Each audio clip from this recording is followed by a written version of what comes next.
Hello, my fellow story seekers. Welcome to Haunting Words. If you found this video, you're probably looking for something to help you drift off to sleep. And I'm here to deliver. But before we begin, take a moment to like this video and subscribe to the channel.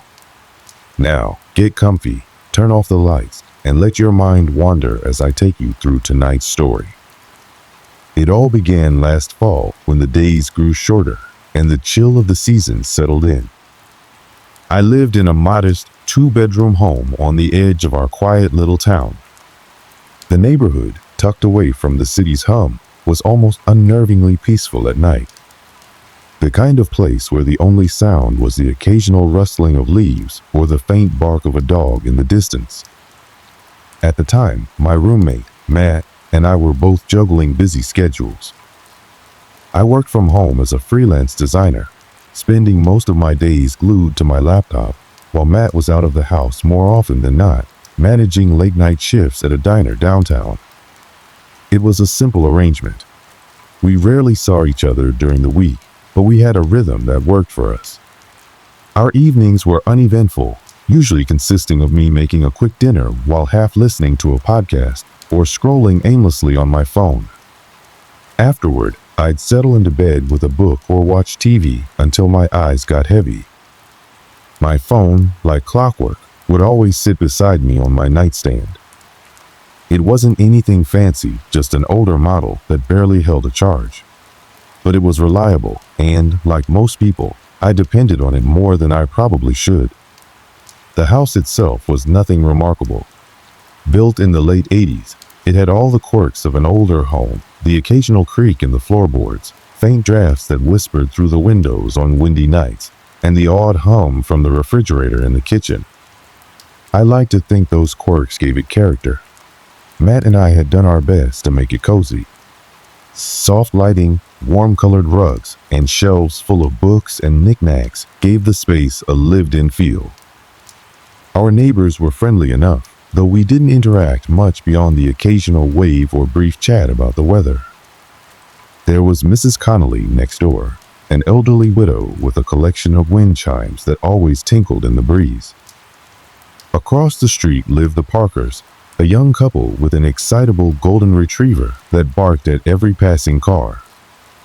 It was an ordinary, safe place to live a bubble of normalcy that we rarely questioned. It was on one of these ordinary nights, sometime in late October, that things began to shift. The days had started to blur together, the way they often do when you're caught in the monotony of routine. Work, dinner, sleep, repeat. That night, Matt was on another late shift, and I had the house to myself. After a long day, I made a simple dinner, a bowl of pasta tossed with whatever I could find in the fridge, and settled onto the couch to catch up on a show. The glow of the TV flickered across the room, casting soft shadows on the walls. My phone was in its usual spot, plugged in and resting on the side table, quietly charging. As the night wore on, I began to feel that familiar drowsiness creeping in. I turned off the TV, double-checked that the doors were locked, and retreated to my room. The routine was the same as always. Set my phone alarm for the morning, turn it off, and place it on the nightstand. Within minutes, I was cocooned under the blankets, letting the stillness of the night lull me to sleep. But something about that night would mark the beginning of an unsettling shift, a tiny crack in the fabric of what I thought was normal. It wasn't loud or obvious at first, just a faint sensation that something was slightly off. I didn't know it then, but the house that had always felt so comfortable and safe was about to become the backdrop for something I still can't fully explain. This is where our story begins, with a house bathed in quiet, a tired mind drifting towards sleep, and a phone sitting silently beside me. That night, I woke up to a sound. It wasn't loud, but it was sharp enough to break through my sleep. For a moment, I lay still, disoriented, my heart picking up a steady rhythm as I adjusted to the darkness of my room. My first thought was that Matt had come home early and maybe dropped something in the kitchen. But as I listened, the house was silent again, save for the faint hum of the refrigerator from down the hall. I turned my head toward the nightstand. The faint glow of my phone screen lit up the corner of the room. That in itself wasn't unusual. It sometimes lit up when I received notifications, even while on silent. But this wasn't a notification. The phone displayed something that made my stomach knot. The screen showed an active call. My number was dialing itself. At first, I thought I was seeing things. Rubbing my eyes, I leaned closer. There it was, my phone, calling my own number. The call timer ticked upward, reaching 10 seconds, 11 seconds, 12 seconds. I sat up, confusion giving way to an odd mix of annoyance and unease. Phones could glitch, right? That had to be it. Maybe I had accidentally triggered some bizarre function while fumbling in my sleep. Shaking off the fog of drowsiness, I grabbed the phone and ended the call. I checked my call log. Sure enough, it showed an outgoing call to my own number. The timestamp confirmed that the call had started just seconds earlier. Odd, but not impossible, I told myself. Maybe it was one of those quirks of outdated tech. The phone, as reliable as it had been, was far from new. I put it back on the nightstand, dismissing the incident as an anomaly. Still, the strangeness lingered in my mind as I lay back down. Sleep didn't come easily after that. Every creak of the house, every whisper of the wind against the windows seemed sharper, more intrusive. I told myself I was being ridiculous. The following morning, I almost forgot about the incident. Sunlight streaming through the windows and the clatter of birds outside had a way of grounding me back in reality. By the time I brewed my coffee and started checking emails, the events of the previous night seemed like a weird, distant hiccup in an otherwise ordinary existence. When Matt returned home later that afternoon, exhausted and smelling faintly of fried grease, I decided to mention it in passing. "Hey, has your phone ever, I don't know, called itself?" Matt frowned, pausing mid-bite of the sandwich he'd thrown together. "Called itself? What do you mean?" "Like, dialed your own number, on its own," I said, trying not to sound as unsettled as I felt. He snorted. "No, but that sounds like the kind of crap your dinosaur of a phone would pull. Maybe it's finally giving up the ghost." His tone was dismissive, teasing even, and I felt a little silly for bringing it up. But something about his choice of words stuck with me. Giving up the ghost. "Probably just a glitch," I muttered, brushing it off. That evening, the memory of the incident faded further. I busied myself with a freelance project, focusing on pixel-perfect designs and client emails until the hours melted away. By the time I looked up from my laptop, it was already dark outside, and Matt was back at work for another late shift. The second incident happened just past midnight. I was lying in bed, once again teetering on the edge of sleep, when my phone buzzed. Not the faint buzz of a notification, but the sharp, persistent vibration of an incoming call. Groggily, I reached for it. The screen glowed with an unfamiliar sight. There was no caller ID, no number, just the word, unknown. For a moment, I stared at the screen, unsure of what to do.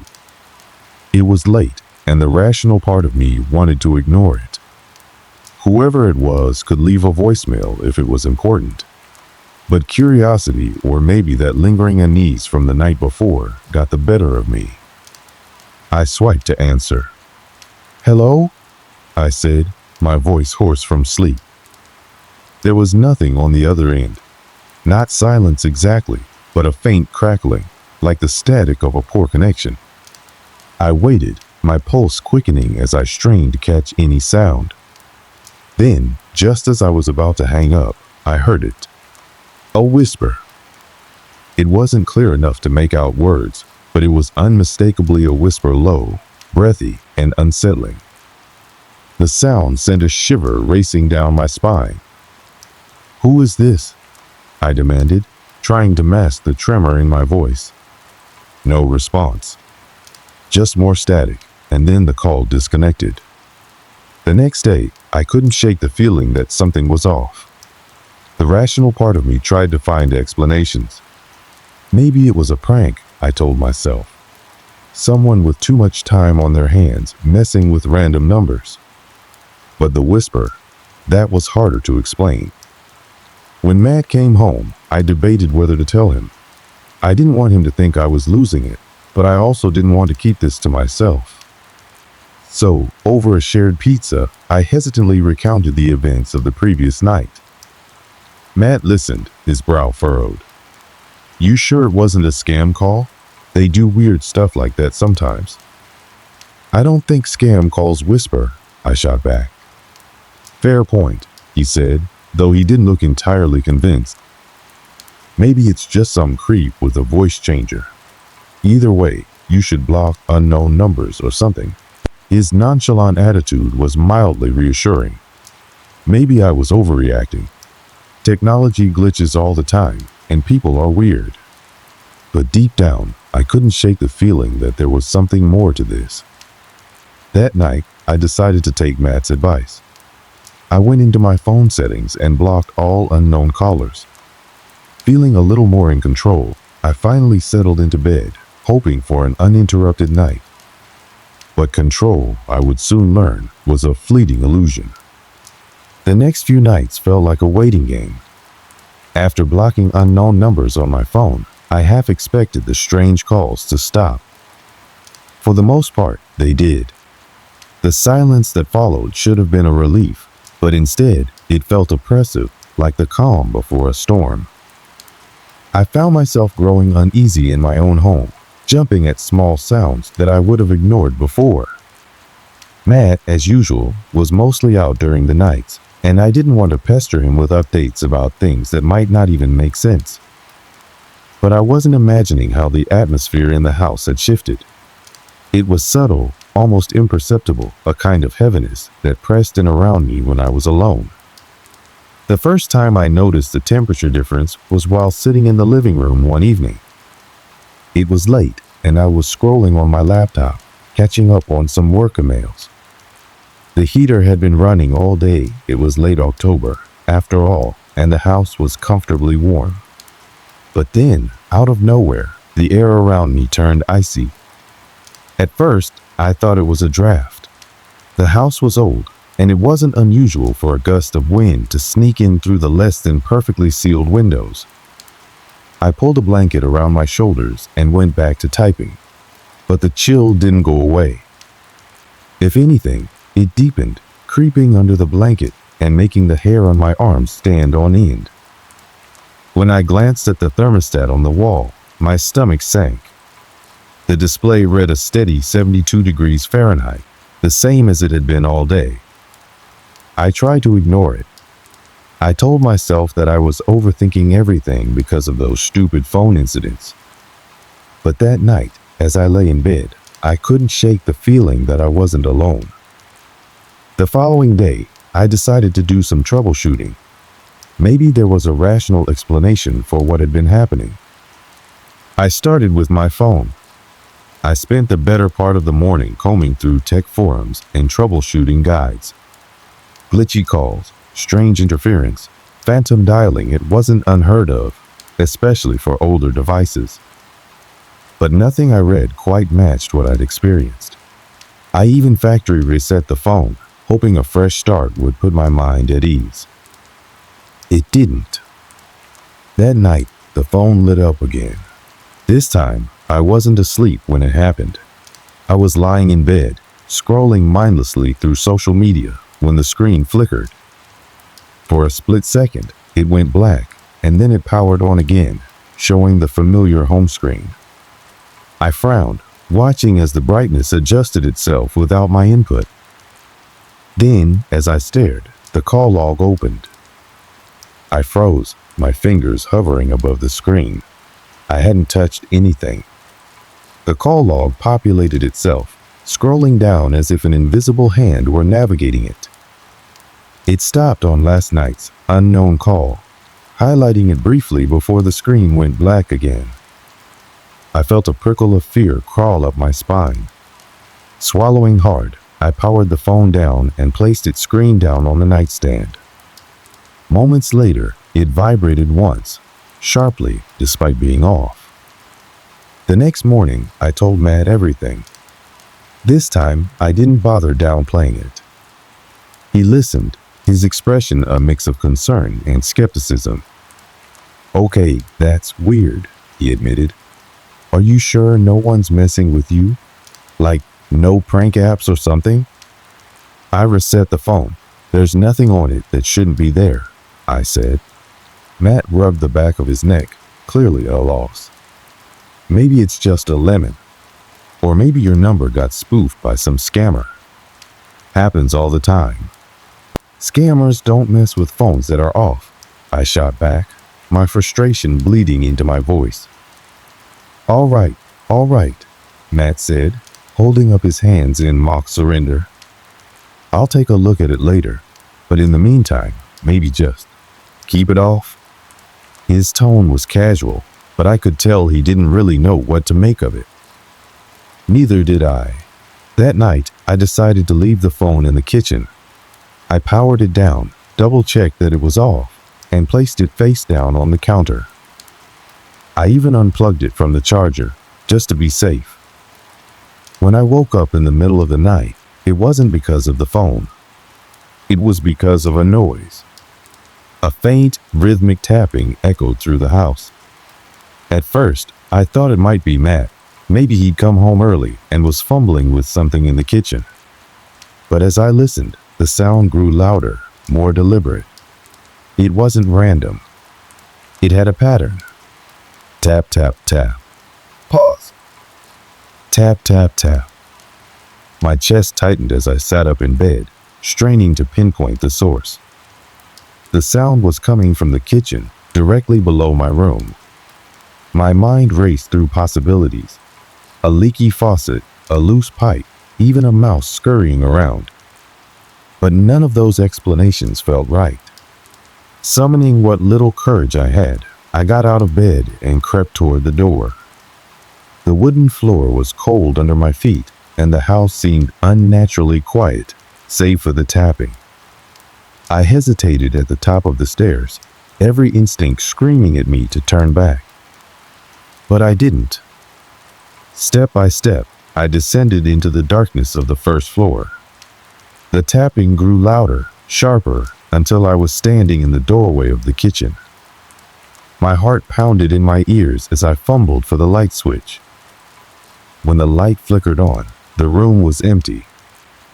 The sound had stopped. The next few days were a blur of unease and sleepless nights.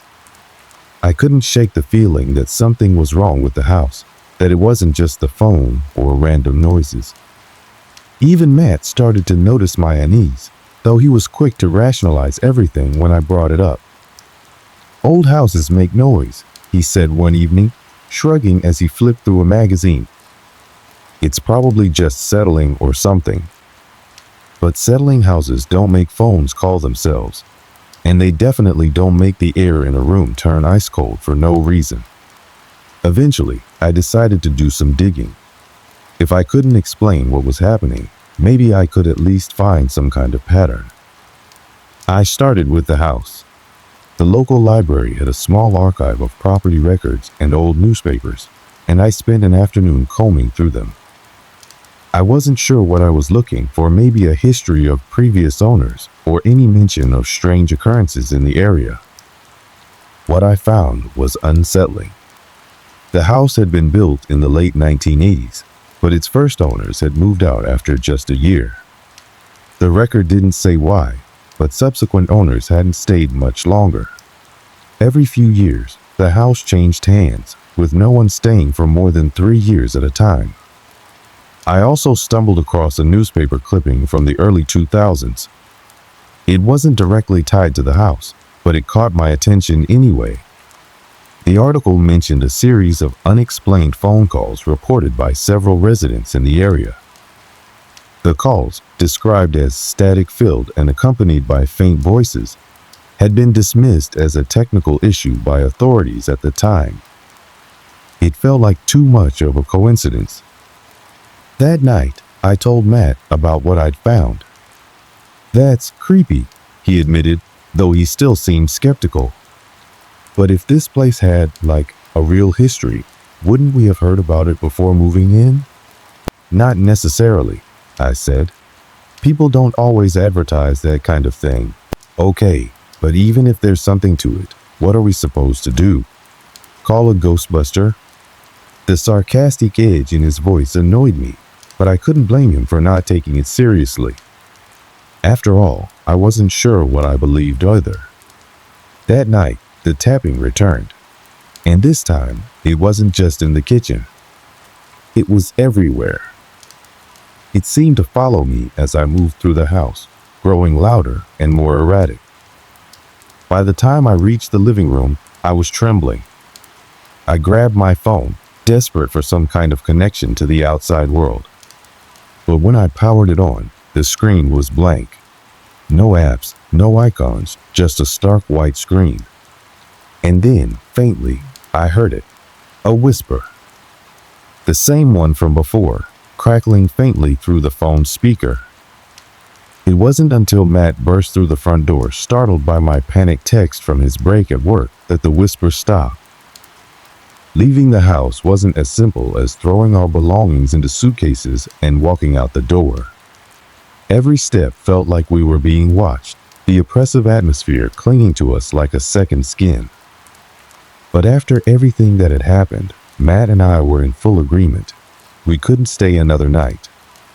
The next morning, we rented a storage unit and started moving the larger items out. I couldn't bring myself to go back into the basement, though Matt insisted on checking one last time for anything we might have missed. When he came back upstairs, he was pale and silent. He didn't tell me what, if anything, he had seen down there, and I didn't press him for details. As we drove away for the last time, I couldn't help but glance in the rearview mirror. The house loomed against the gray sky, its windows dark and empty. For a moment, I thought I saw something or someone standing at the upstairs window. But when I blinked, the figure was gone. Matt noticed my unease and squeezed my hand. "We're done with that place," he said firmly, though his voice lacked its usual confidence. I nodded, but deep down, I wasn't so sure. We moved into a small apartment across town while waiting for the house to sell. The sense of relief was immediate, though not absolute. For weeks, I couldn't shake the feeling that we hadn't truly escaped. I found myself checking my phone obsessively, half expecting another call. But the device remained silent. Matt tried to distract me, throwing himself into work and planning our future. We joked about the house, calling it the money pit and the haunted mansion, but the humor never lasted long. There was an unspoken agreement not to talk about what had happened, not in detail anyway. But avoidance only worked for so long. About a month after we moved, I couldn't stop thinking about the journal and the letters we'd found in the box. I had taken them with me, unable to simply leave them behind. One rainy afternoon, I spread them out on the dining table and started reading. The letters were from a man named William. He wrote passionately to the woman in the photographs, Clara. They spoke of their plans to marry, to build a life together in the house. But the letters took a darker turn near the end, filled with anger and accusations. "You think I don't know what you've done?" One letter read, "You can't escape this, Clara. It will follow you, just as it follows me." The journal offered more insight. Clara had written about William's increasing paranoia, how he'd become obsessed with the idea that the house was cursed. She described him making late-night calls to someone she could never identify, his voice low and frantic. And then, abruptly, the entries stopped. The final page was blank, save for a single word scratched into the paper so deeply it had torn through. "Forgive." I couldn't ignore the clues any longer. I spent hours poring over historical records and old news articles. The more I uncovered, the clearer the pattern became. Every family that had lived in the house reported similar experiences: phantom noises, cold spots, and strange, persistent phone calls. One article mentioned Clara's disappearance in 1989. It stated that she had left behind only a few belongings and no explanation.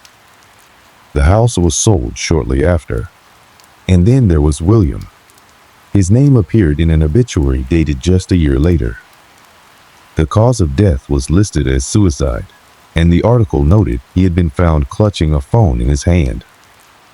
When I told Matt what I'd found, he didn't react the way I expected. Instead of being horrified, he was furious. "Why are you digging this up?" he snapped. "We're out of that house. Let it go." "I can't just pretend this didn't happen," I argued.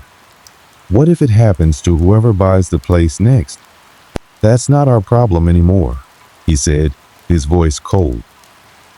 But I knew it was our problem. Whatever was tied to that house wasn't finished with us. The call came a week later. I was alone in the apartment, unpacking some boxes, when my phone buzzed. The number on the screen wasn't unknown. This time it was the landline number from the old house. My stomach dropped. I answered, my voice shaking. "Hello." Static.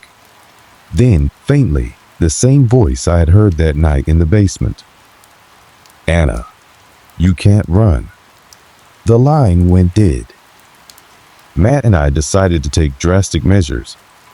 We contacted a real estate agent and made plans to sell the house as quickly as possible. I didn't care if we had to take a loss. I just wanted it out of our lives. But as the weeks passed, the phone calls didn't stop. The new apartment wasn't immune, and neither was Matt's phone. It was as if the house, or whatever was tied to it, had followed us. Matt's demeanor began to change. He became irritable, distant, and withdrawn.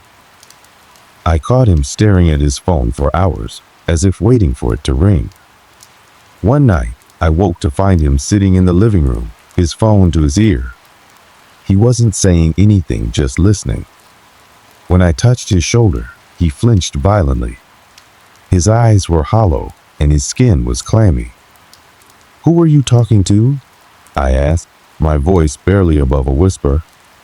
He didn't answer. We never found a way to stop the calls. Even after we sold the house and moved to a different state, they persisted. They became less frequent over time, but they never truly disappeared. Every now and then, I'll wake in the middle of the night to the sound of my phone vibrating on the nightstand. And every time, it's the same number. I don't answer anymore. I don't want to know who or what is on the other end of the line. It's been almost a year since we left that house, but in some ways, it hasn't left us. The phone calls have all but stopped now. Weeks will go by without a single ring, and I've learned to live with the unease that comes with waiting for the next one. Matt and I don't talk about it anymore. He buries himself in work, and I've taken up writing, as if putting words to paper will somehow exorcise the lingering fear. But the truth is, I still feel it. The presence.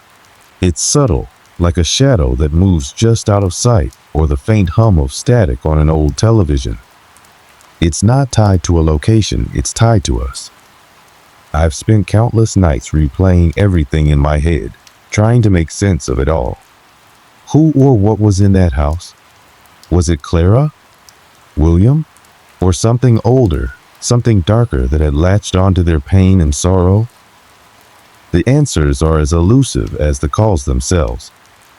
Every theory I've come up with feels incomplete, as though I'm missing a crucial piece of the puzzle. I've considered reaching out to paranormal experts or even psychics, but part of me is afraid of what they might find, or worse, what they might not find. What if this is something beyond understanding? Something that defies explanation? The last time my phone rang with that number was a few months ago. I was alone again. Matt was out of town for work. The moment I saw the number on the screen, my heart sank. I almost didn't answer. I sat there, staring at the glowing screen, my thumb hovering over the decline button. But curiosity got the better of me. I needed closure. Hello? The static was faint this time, almost like a distant memory. And then I heard it. Anna! The voice was softer now, almost pleading. It wasn't angry or demanding as it had been before. Forgive me. My breath caught in my throat. Who are you? I whispered. There was no response, only the faint crackling of the line. And then, just before the call disconnected, I thought I heard something else, a quiet sob, followed by a single word. Goodbye. Since that call, there hasn't been another. The silence is both a relief and a source of unease. I don't know if it's truly over or if this is just the calm before the storm. Matt and I are trying to rebuild our lives, but the experience has left its mark. He doesn't sleep well anymore, and neither do I. We keep the lights on at night, and I've started leaving my phone on silent, unable to bear the sound of its ringtone. We've talked about moving again, about starting fresh in a place far away. But deep down, I know that running won't help. Whatever this is, it's a part of us now. Sometimes, late at night, I'll sit on the balcony and stare out at the city lights. I'll think about Clara and William, about the pain and fear they must have endured. Did they find peace in the end, or were they forever bound to that house, to the phone, to the whispers? I don't have the answers, and maybe I never will. But one thing I've learned is that some things are better left unanswered. If you've made it this far, you're probably wondering if this story is a warning, a plea, or simply a recounting of events. Maybe it's all three. If you ever find yourself staring at your phone in the middle of the night and it starts to ring with a number you don't recognize, think twice before answering. Because sometimes the past doesn't stay buried. Sometimes it reaches out through the darkness, through the static, to remind us that it's still there. Waiting. It all started a few months ago. I live in a quiet suburban neighborhood with my husband, Eric. Our home is nothing extraordinary, just a modest two-story with a small garden out front. It's the kind of place where the biggest excitement is when the neighbors adopt a new puppy or when the ice cream truck rolls through on a warm summer evening.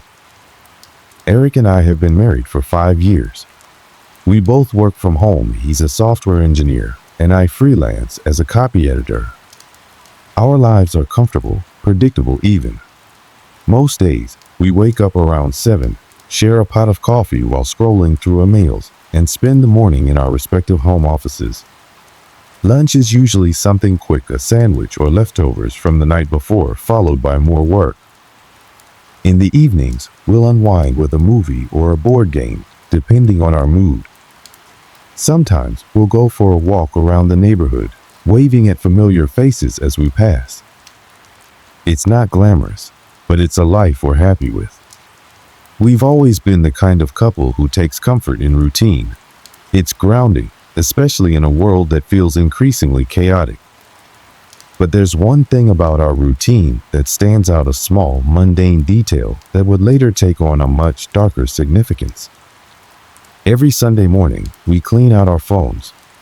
It started as a way to stay organized, deleting unnecessary screenshots, junk mails, and old messages. Eric is meticulous about it, scrolling through every folder and app to clear space. I'm more laid back, but I try to keep up. One Sunday, about 2 months ago, I came across a voicemail I didn't recognize. It was from an unknown number, and the timestamp said it had been left 3 weeks earlier. I hadn't noticed it before, probably because I rarely check my voicemail. Most people text or email these days. "Hey, you missed one," Eric teased, leaning over my shoulder as I stared at the notification. "Probably just spam," I replied, shrugging it off. He grinned. "Let me guess, someone offering you a cruise or telling you your car's extended warranty is about to expire?" I laughed and set my phone aside. I didn't delete the voicemail though. Something about it felt different, though I couldn't explain why. The days passed, and I forgot about the voicemail entirely. Life went on as usual: work, errands, quiet evenings at home. The world outside our bubble seemed so far removed, filled with headlines of things that felt unreal. Political scandals, natural disasters, tragedies in places we'd never been. In our little corner of the world, everything was calm. But calm, I've learned, can be deceiving. When I finally remembered to listen to the voicemail, it was a random Tuesday evening. Eric was out picking up groceries, and I was curled up on the couch with a cup of tea and a book. My phone buzzed with a notification, and as I unlocked it, I saw the voicemail icon still sitting there, waiting. For no particular reason, I decided to listen to it. What I heard made my blood run cold. I wasn't expecting much when I pressed play on the voicemail. Maybe a scam call or a pocket dial. Instead, I was greeted by a woman's voice, soft, trembling, and almost drowned in static. Please, someone has to know. It wasn't an accident. It wasn't. Her voice cracked, and then there was silence for a moment, followed by what sounded like muffled crying. A faint, almost inaudible whisper followed. They're watching. Don't trust them. The message ended abruptly, leaving me staring at my phone, unsure of what I'd just heard. My skin prickled, and a strange chill ran through me. For a few minutes, I just sat there, trying to process it. Was this some kind of prank? A wrong number? The voice sounded desperate, genuine, like whoever it was had been on the verge of breaking down. When Eric came home a little later with the groceries, I replayed the voicemail for him. He listened intently, his face a mix of confusion and concern. That's creepy, he admitted, setting the bags on the counter. Do you think it's a wrong number? Maybe, I said, though something about it didn't feel random. I mean, who would leave a message like that by mistake? Eric shrugged. Could be someone messing around. You know how people are. Or maybe she meant to call someone else and got your number by accident. I nodded, trying to convince myself he was right. It was a logical explanation, after all. But the knot in my stomach didn't go away. That night, as I lay in bed, I found myself replaying the voicemail in my head. The words echoed over and over, growing more haunting with each repetition. The next day, I went through my normal routine, but the voicemail lingered in the back of my mind. At one point, I Googled the number, hoping for a clue about who had called, but it came up blank. It was a dead end. I tried to forget about it, to brush it off as a bizarre but harmless incident. But the more I tried to ignore it, the more it seemed to worm its way into my thoughts. A few nights later, as I was settling in to read before bed, my phone buzzed again. Another voicemail. My heart sank as I saw the notification. The number was blocked. I hesitated, my thumb hovering over the play button. Part of me didn't want to listen, but curiosity won out. This time, the static was louder, almost overwhelming. Through it, I could just barely make out a man's voice, low, steady, and unsettlingly calm. They know you're listening, he said. Stay quiet, stay safe. The message ended as abruptly as the first. I stared at the phone in disbelief, my chest tightening with a mix of fear and confusion. When I told Eric about the second voicemail, he looked genuinely worried. Maybe we should call someone, he suggested. The phone company, or even the police. And tell them what? I asked. That we're getting creepy voicemails. They'll think we're overreacting. He didn't argue, but I could see the unease in his eyes.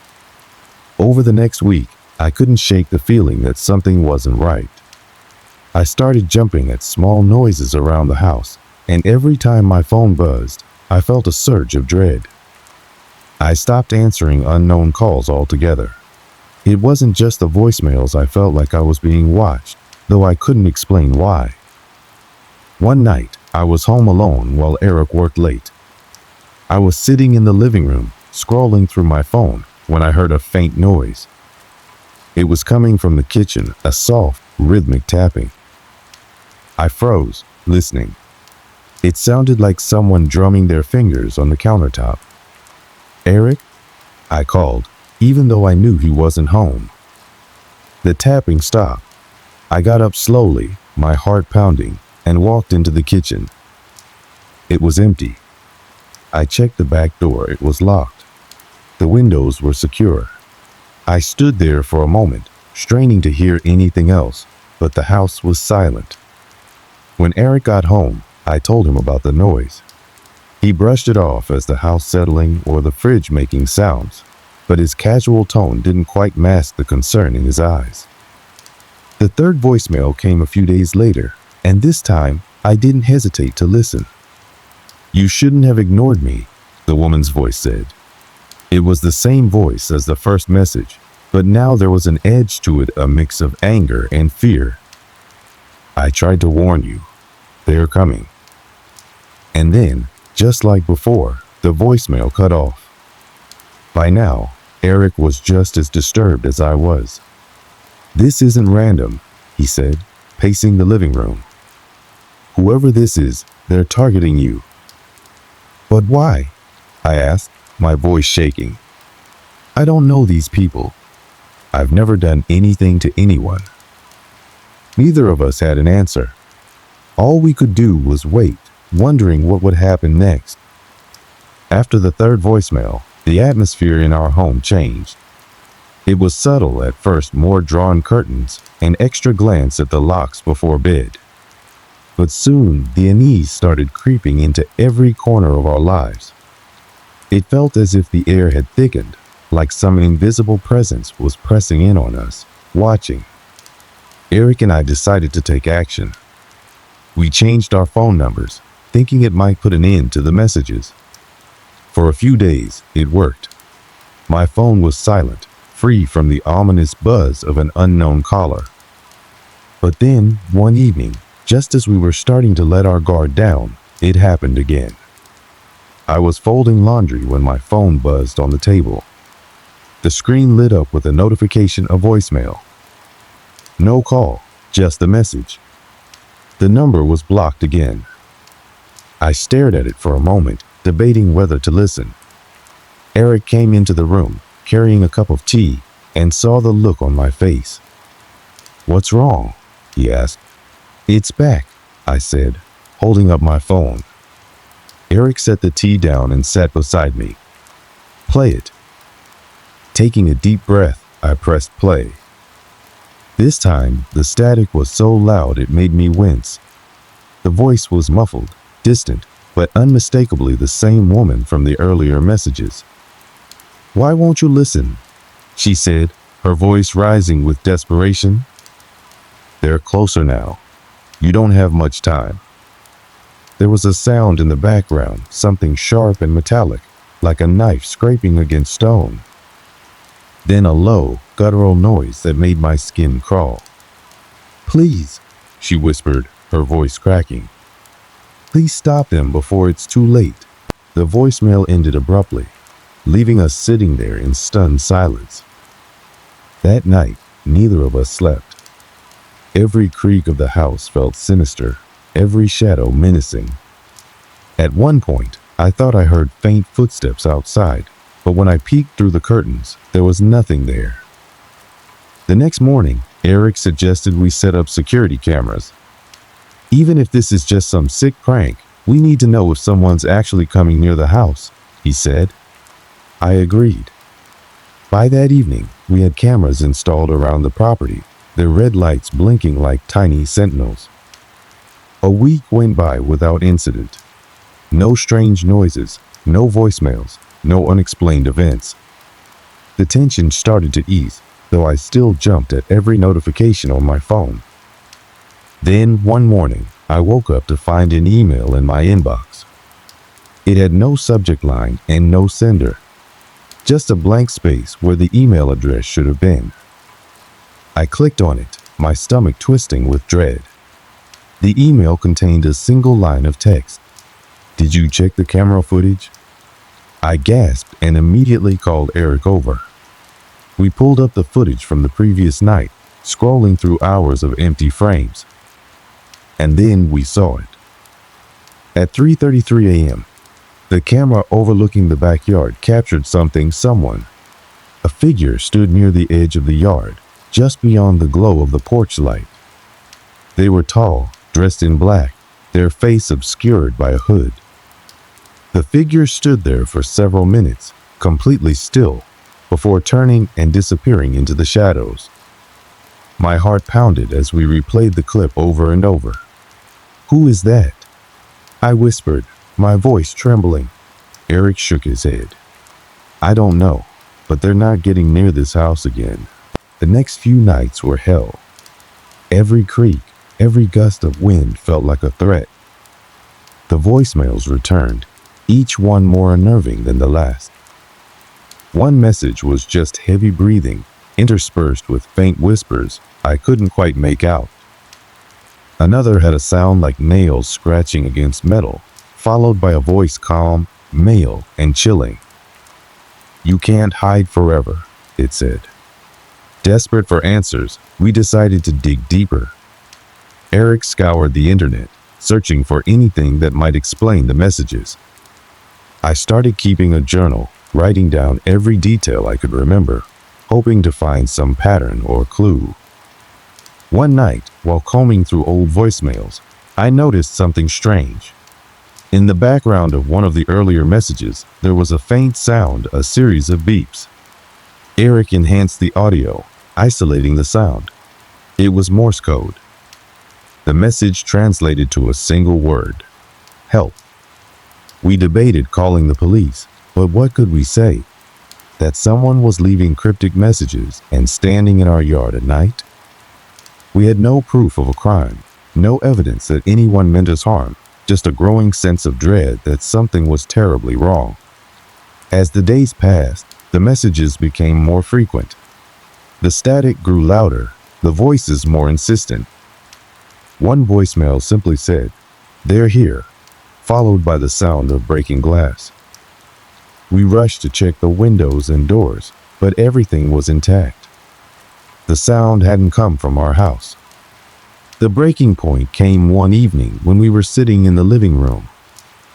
My phone buzzed again, and this time it wasn't a voicemail. It was a live call from a blocked number. My hand shook as I answered, putting it on speaker. For a moment, there was silence. Then a voice, a woman's voice, calm and steady, spoke. "You shouldn't have ignored the warnings," she said. The call disconnected, leaving us sitting there in stunned silence. Something was coming for us. We just didn't know what. The days that followed were suffocating. It wasn't just the voicemails, the emails, or the figure caught on camera anymore. It was a presence. The feeling that someone or something was always there, just beyond the edge of our awareness.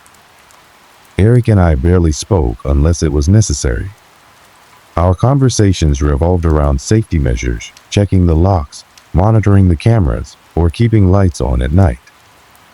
Sleep became an afterthought. Every noise, every flicker of movement outside jolted us awake. Then came the night when everything came to a head.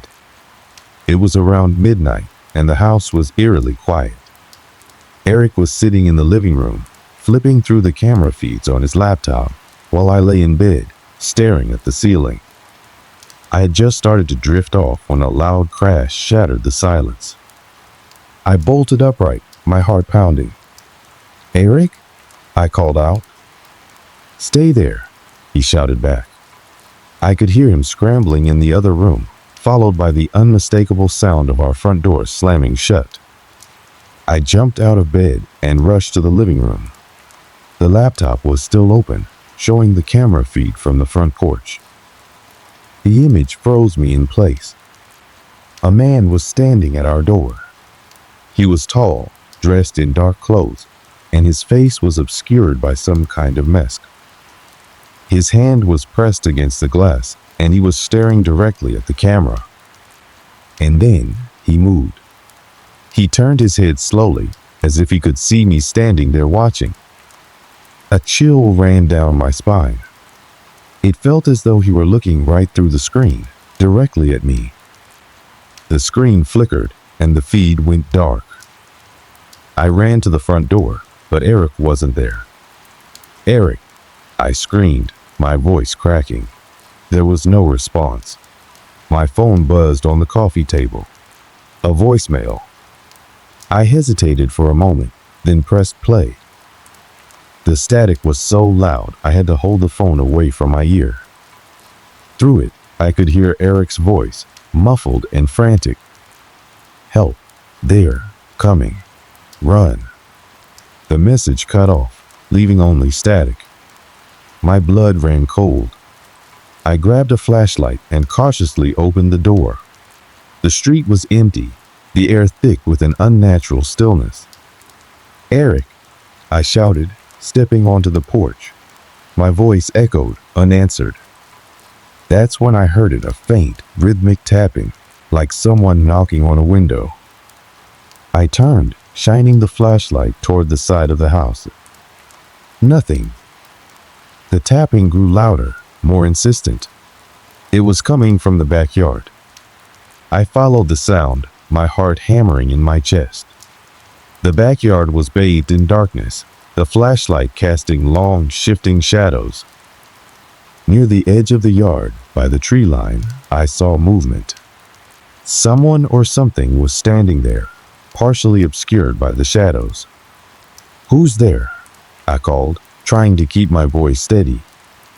The figure didn't move. I took a step closer, and that's when I saw it, the mask. It was the same figure from the camera footage, but now they were closer, more menacing. Before I could react, the figure raised their hand and pointed at something behind me. I spun around, the flashlight beam darting wildly, and that's when I saw Eric. He was lying on the ground near the porch, his face pale and his eyes wide with fear. He was alive but trembling, unable to speak. "Eric!" I ran to him, shaking his shoulders. "What happened? Are you okay?" His lips moved, but no sound came out. He raised a trembling hand and pointed toward the trees. I turned back, but the figure was gone. I managed to get Eric inside, locking every door and window behind us. He was in shock, unable to explain what had happened. As I helped him to the couch, my phone buzzed again. Another voicemail. My hand shook as I pressed play. This time, there was no static, no muffled voices. Just a single sound, a long, low growl, followed by the sharp crack of a branch snapping. And then, a voice, deep, guttural, and inhuman, whispered a single word. "Soon." The message ended, and the silence that followed was deafening. Eric finally managed to speak, his voice hoarse and barely audible. "They're not human," he said, his eyes wide with terror. "I saw them. There." He trailed off, shaking his head as if he couldn't bring himself to say it. "What do they want?" I asked, my own voice trembling. Eric looked at me, his expression one of pure desperation. "They want us to know." "Know what?" But he didn't answer. The night dragged on, the tension in the air almost unbearable. We sat in the living room, clutching each other, too afraid to sleep. Outside, the wind howled, and every so often, we heard faint noises, footsteps, whispers, the sound of something scratching against the walls. And then, just before dawn, everything went quiet. The silence after that long, terrifying night felt heavier than the noises that had haunted us. Eric and I sat in the living room as the first light of dawn crept through the blinds, exhausted but too wired to close our eyes. "Do we call someone?" I asked, my voice barely above a whisper. Eric shook his head, his expression distant. What would we even say? That someone or something is leaving messages and stalking us? They'd think we're crazy. He wasn't wrong. We had no tangible proof, nothing that could convince anyone else that what we'd been experiencing was real. But we couldn't just sit there, waiting for the next message or the next appearance of that figure in the yard. We decided to leave the house. It wasn't a permanent solution, but we both felt we needed to get away, even for a little while. Eric booked a room at a motel a few towns over while I packed some essentials. As we gathered our things, the oppressive feeling that had weighed on the house seemed to lift, ever so slightly. But there was still that nagging sense of being watched, a prickling on the back of my neck every time I turned my head. By noon, we were on the road. The drive was quiet, both of us lost in our own thoughts. The farther we got from the house, the more I felt like I could breathe again. When we reached the motel, a modest place with faded paint and a blinking neon sign, I almost cried with relief. It wasn't home, but it felt safer removed from whatever had been tormenting us.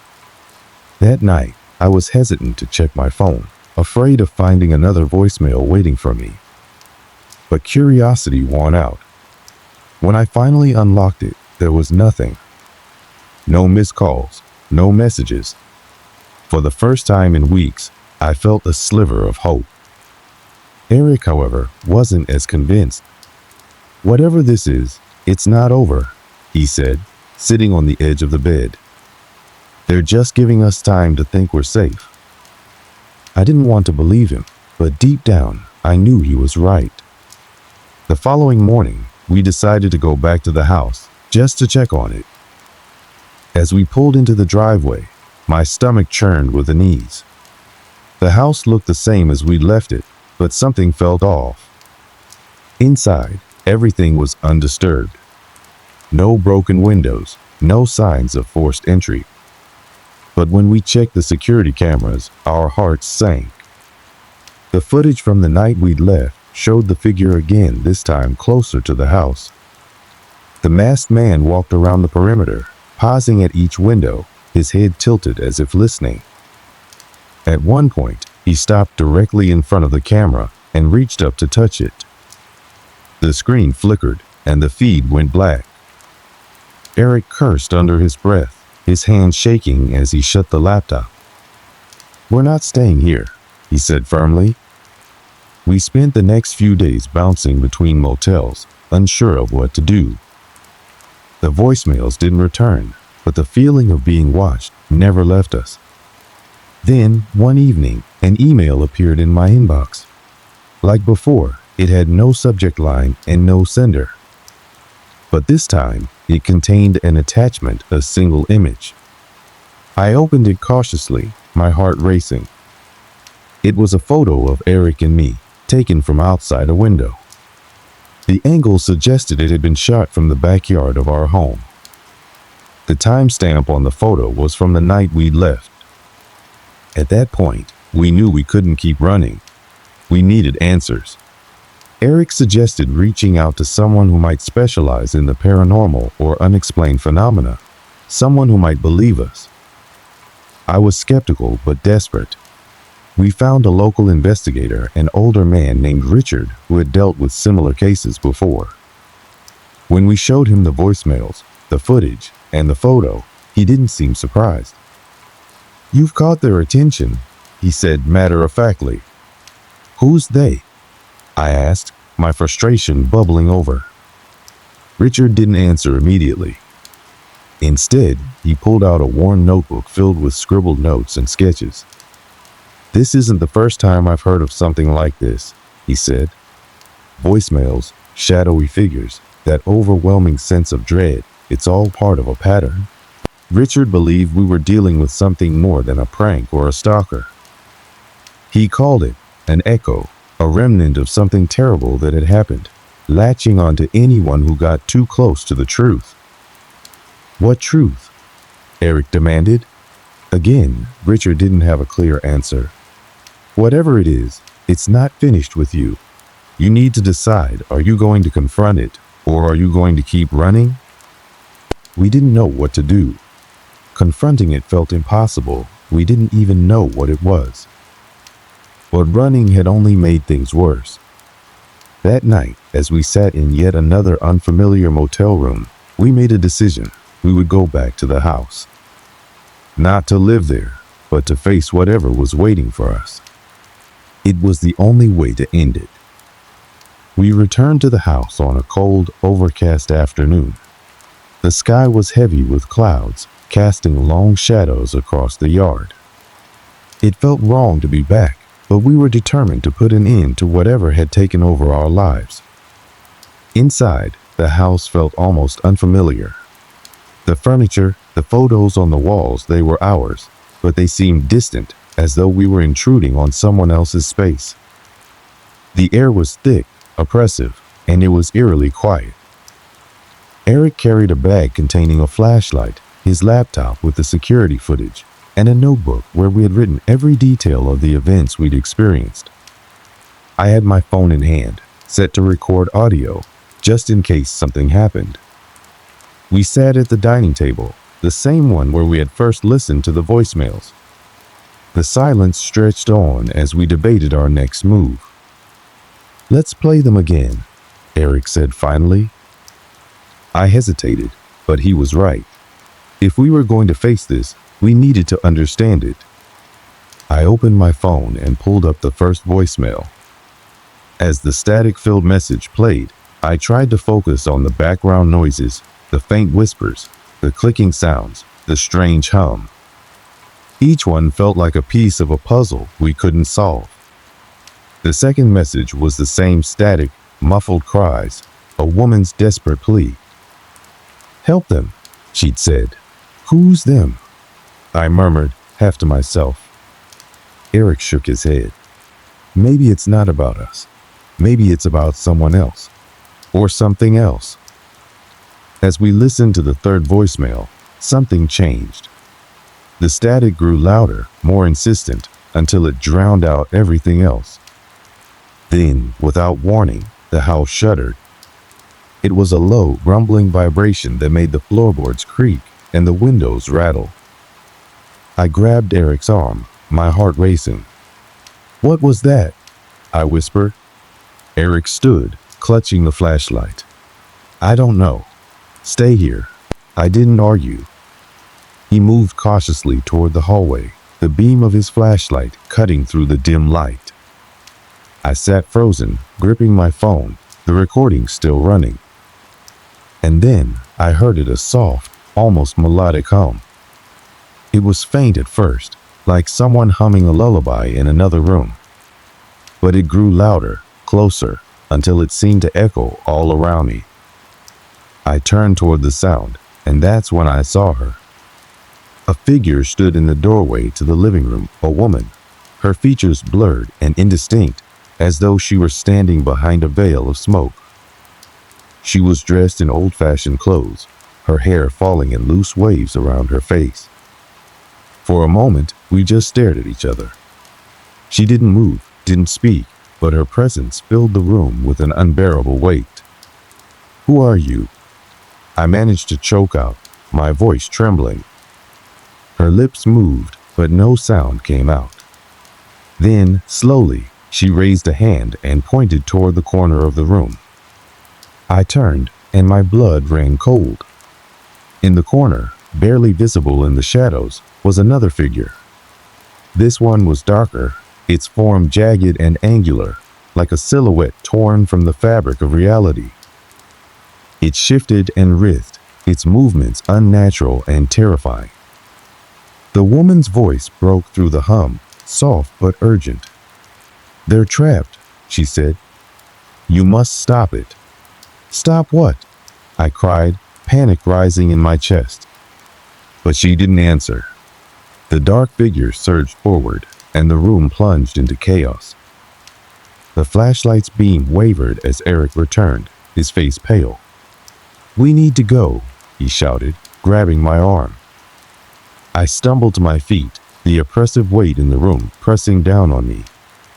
The dark figure loomed closer, its edges dissolving into the air like smoke, The woman's voice rang out again, louder this time. "They won't stop until you remember." With that, the dark figure collapsed into itself, vanishing as suddenly as it had appeared. The house fell silent. Eric and I ran out the door, not stopping until we reached the car. We sat there for what felt like hours, our breathing ragged, our minds racing. "What did she mean?" Eric said finally, breaking the silence. I shook my head. "I don't know, but I think it's connected to the house." We didn't go back inside. Instead, we drove to a nearby diner, trying to make sense of what had just happened. The next day, we contacted Richard again, sharing every detail. He listened carefully, his expression grim. "This isn't over," he said. "Whatever happened in that house, whatever tragedy unfolded there, it's not finished. It wants you to remember because it needs closure." We never found out exactly what had happened in the house. We sold it a few months later, leaving behind the cameras, the recordings, and the fear that had taken root in our lives. But sometimes, late at night, I think I hear it, the faint hum, the static, the whisper of a voice saying, "Help them." And I wonder if we ever really left it behind. We returned to the house on a cold, overcast afternoon. The sky was heavy with clouds, casting long shadows across the yard. It felt wrong to be back, but we were determined to put an end to whatever had taken over our lives. Inside, the house felt almost unfamiliar. The furniture, the photos on the walls, they were ours, but they seemed distant, as though we were intruding on someone else's space. The air was thick, oppressive, and it was eerily quiet. Eric carried a bag containing a flashlight, his laptop with the security footage, and a notebook where we had written every detail of the events we'd experienced. I had my phone in hand, set to record audio, just in case something happened. We sat at the dining table, the same one where we had first listened to the voicemails.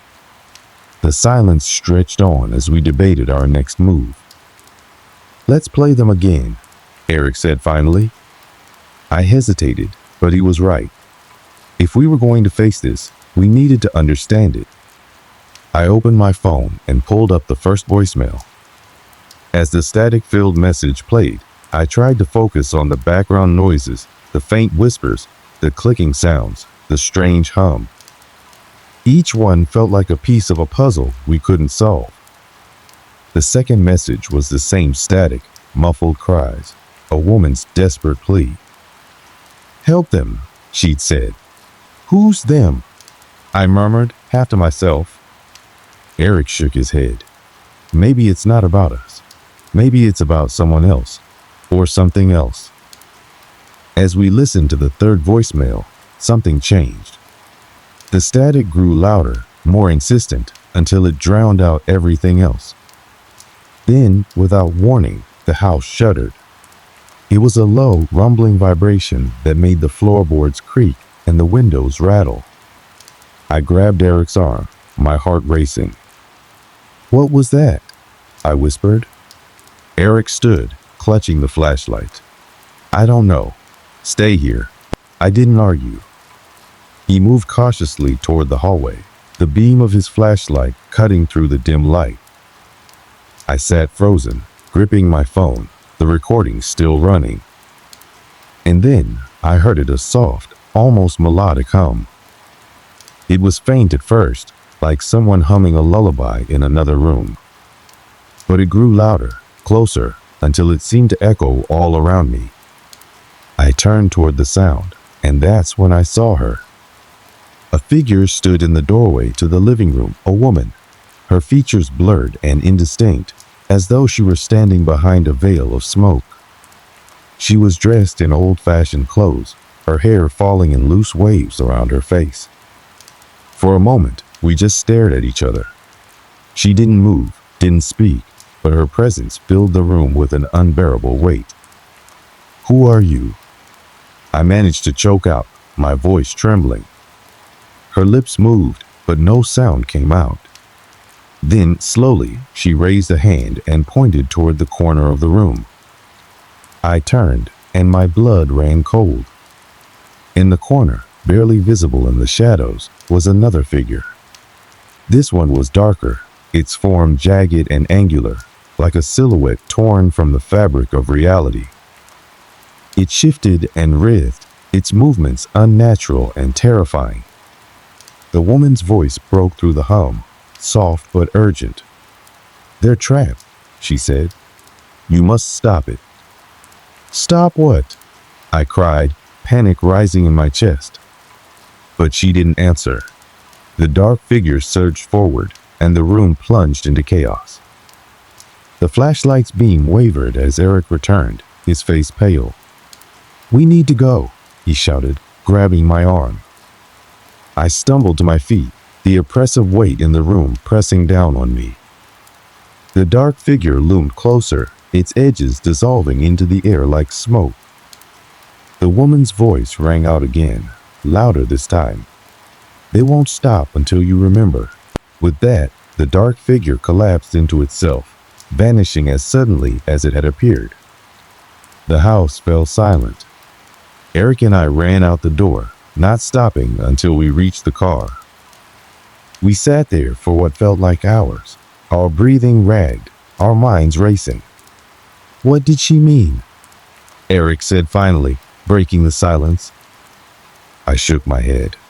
"I don't know, but I think it's connected to the house." We didn't go back inside. Instead, we drove to a nearby diner, trying to make sense of what had just happened. The next day, we contacted Richard again, sharing every detail. He listened carefully, his expression grim. "This isn't over," he said. "Whatever happened in that house, whatever tragedy unfolded there, it's not finished. It wants you to remember because it needs closure."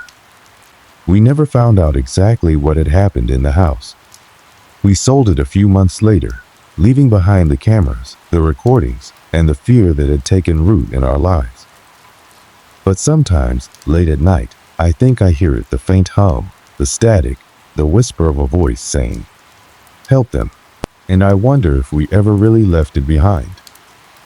It was the summer after my friend Mike and I graduated college. That strange transitional period when your responsibilities are shifting, but the weight of adulthood hasn't quite settled in yet. Mike, with his shaggy blonde hair and eternal sense of adventure, was the kind of guy who couldn't sit still. If he wasn't planning something big, like a camping trip or a hike to a remote waterfall, he was restless.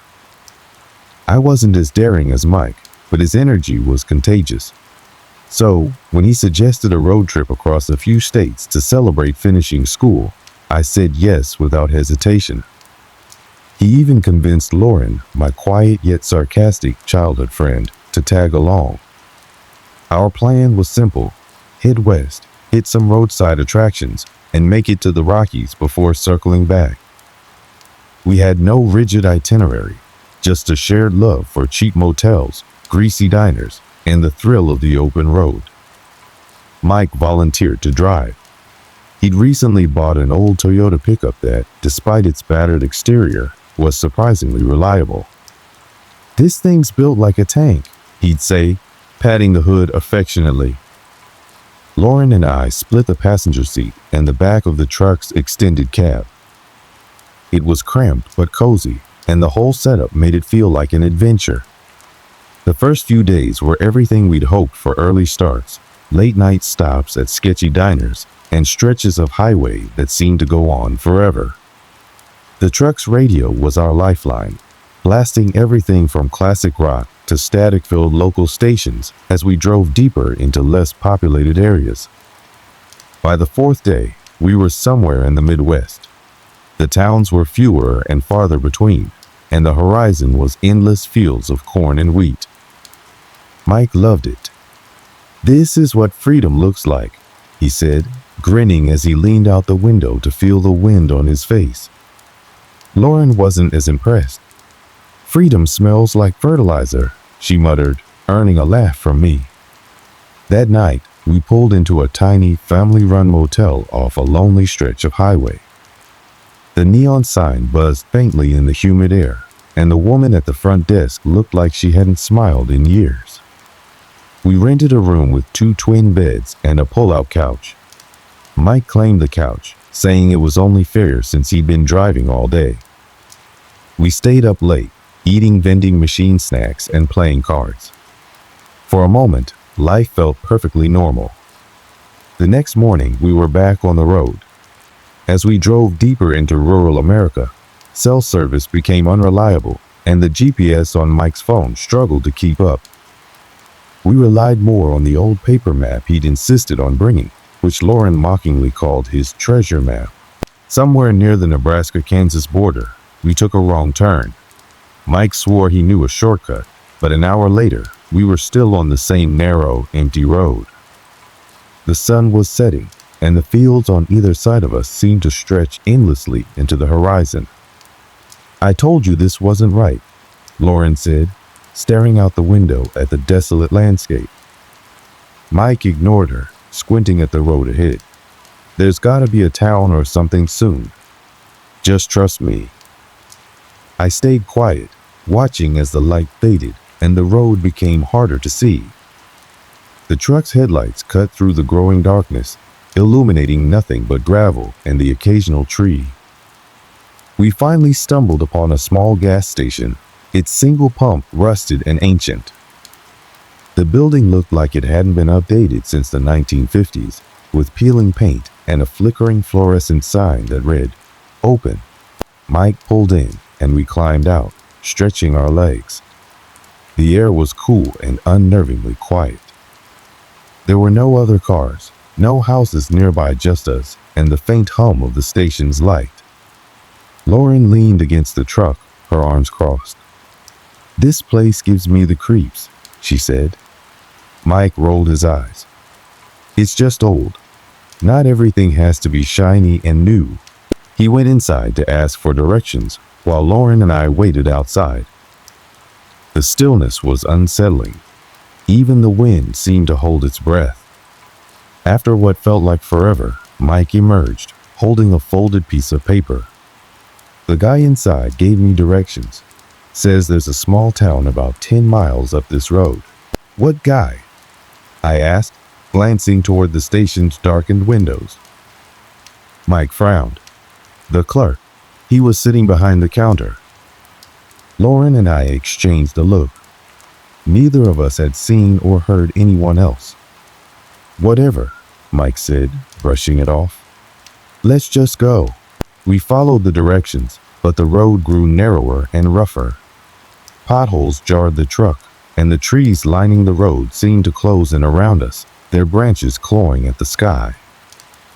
After another 30 minutes, we still hadn't found the town. Lauren was getting anxious, and even Mike's usual confidence seemed shaken. "I think we should turn back," I said finally. But Mike shook his head. "No, we're close. I can feel it." Lauren's voice was sharp. "You felt it an hour ago, too. Look where that got us." The tension in the truck was thick, and I could feel my own unease growing. The road stretched on, endlessly winding through the darkness, until it felt like we were driving in circles. By the time we finally stopped, it was almost midnight. We pulled over to the side of the road near a clearing, too exhausted and frustrated to keep going. Mike killed the engine, and for a moment, the silence was deafening. Lauren spoke first. "We shouldn't be here." I wanted to disagree, to say it was fine, but I couldn't shake the feeling that she was right. Something about the place felt wrong, though I couldn't put my finger on why. Mike, however, was determined to make the best of it. "Let's just rest for a bit," he said, reclining his seat. "We'll figure it out in the morning." The three of us settled in for the night, the truck our makeshift shelter. Outside, the darkness seemed to press against the windows, heavy and unyielding. I closed my eyes, trying to sleep, but a strange sensation kept me awake, a feeling that we weren't alone. The night was oppressive, a thick, suffocating quiet wrapping around the truck like a shroud. I'd managed to drift into a light, uneasy sleep, when a sudden noise jolted me awake. It was faint at first, just a soft tapping sound, almost like rain on the roof of the truck. But the sky was clear, the stars sharp and cold above us. "Did you hear that?" Lauren's whisper broke the silence, her voice trembling. I nodded, sitting up in the cramped space of the truck's back seat. Mike was in the driver's seat, his head tilted back against the headrest, eyes closed. He hadn't stirred. "What is it?" I whispered back, my eyes scanning the windows. The headlights were off, and beyond the faint glow of the dashboard, the darkness outside was impenetrable. Lauren shook her head, her eyes wide. "I don't know. It sounded like someone tapping on the window." I held my breath, straining to listen. For a moment, there was only silence. Then there it was again, a faint tap, tap, tap. It came from the passenger side, where Lauren sat, so soft it might have been imagined. She leaned closer to the window, her breath fogging the glass. "I don't see anything," she whispered, though her voice betrayed her doubt. The sound came again, louder this time, and unmistakable. It wasn't random. It was deliberate. Mike stirred, groaning as he opened his eyes. "What's going on?" he muttered, rubbing his face. "There's something out there," Lauren said quickly. "Something's tapping on the window." Mike straightened, his expression shifting from sleepy to serious. "Probably just a branch," he said, but his voice lacked its usual confidence. He grabbed the flashlight from the center console and turned it on. The beam cut through the darkness as he swung it toward the passenger side window. Nothing, just the clearing and the dense wall of trees beyond. "See? Nothing," Mike said, though his voice sounded forced. He turned the flashlight off and leaned back in his seat. "Try to get some sleep." We all tried to brush it off, but the atmosphere in the truck had shifted. Lauren pulled her jacket tighter around herself, her knees drawn up to her chest. Mike kept glancing at the rearview mirror, his jaw tight. I lay back down, but sleep wouldn't come. My mind was racing, replaying the sound over and over. I couldn't shake the feeling that something or someone had been out there. The tapping didn't come back, but the night seemed to stretch on forever. Every creak of the truck, every rustle of the wind felt magnified. I kept looking out the windows, half expecting to see a face staring back at me. When dawn finally broke, the relief was palpable. The sunlight felt like a lifeline, pushing back the lingering unease of the night. Mike started the truck, and we set off without a word, eager to leave the clearing behind. The road was rough, the truck jostling over potholes and loose gravel. None of us spoke much, the tension from the night before hanging heavy in the air. It wasn't until we reached a crossroads that Mike finally broke the silence. "Which way?" Lauren unfolded the map, her hands still unsteady. "Left should take us back to the main highway." Mike nodded and turned left. As we drove, I kept glancing out the window, scanning the trees. I didn't know what I was looking for, but I couldn't shake the feeling that we were being watched. A few miles down the road, we passed a sign. It was old and faded, the paint chipped and peeling. It read, "Crooked Hollow, 2 miles." "That wasn't on the map," Lauren said, frowning as she traced the route with her finger. "Let's check it out," Mike said, his tone more curious than cautious. Lauren shot him a look. "Why?"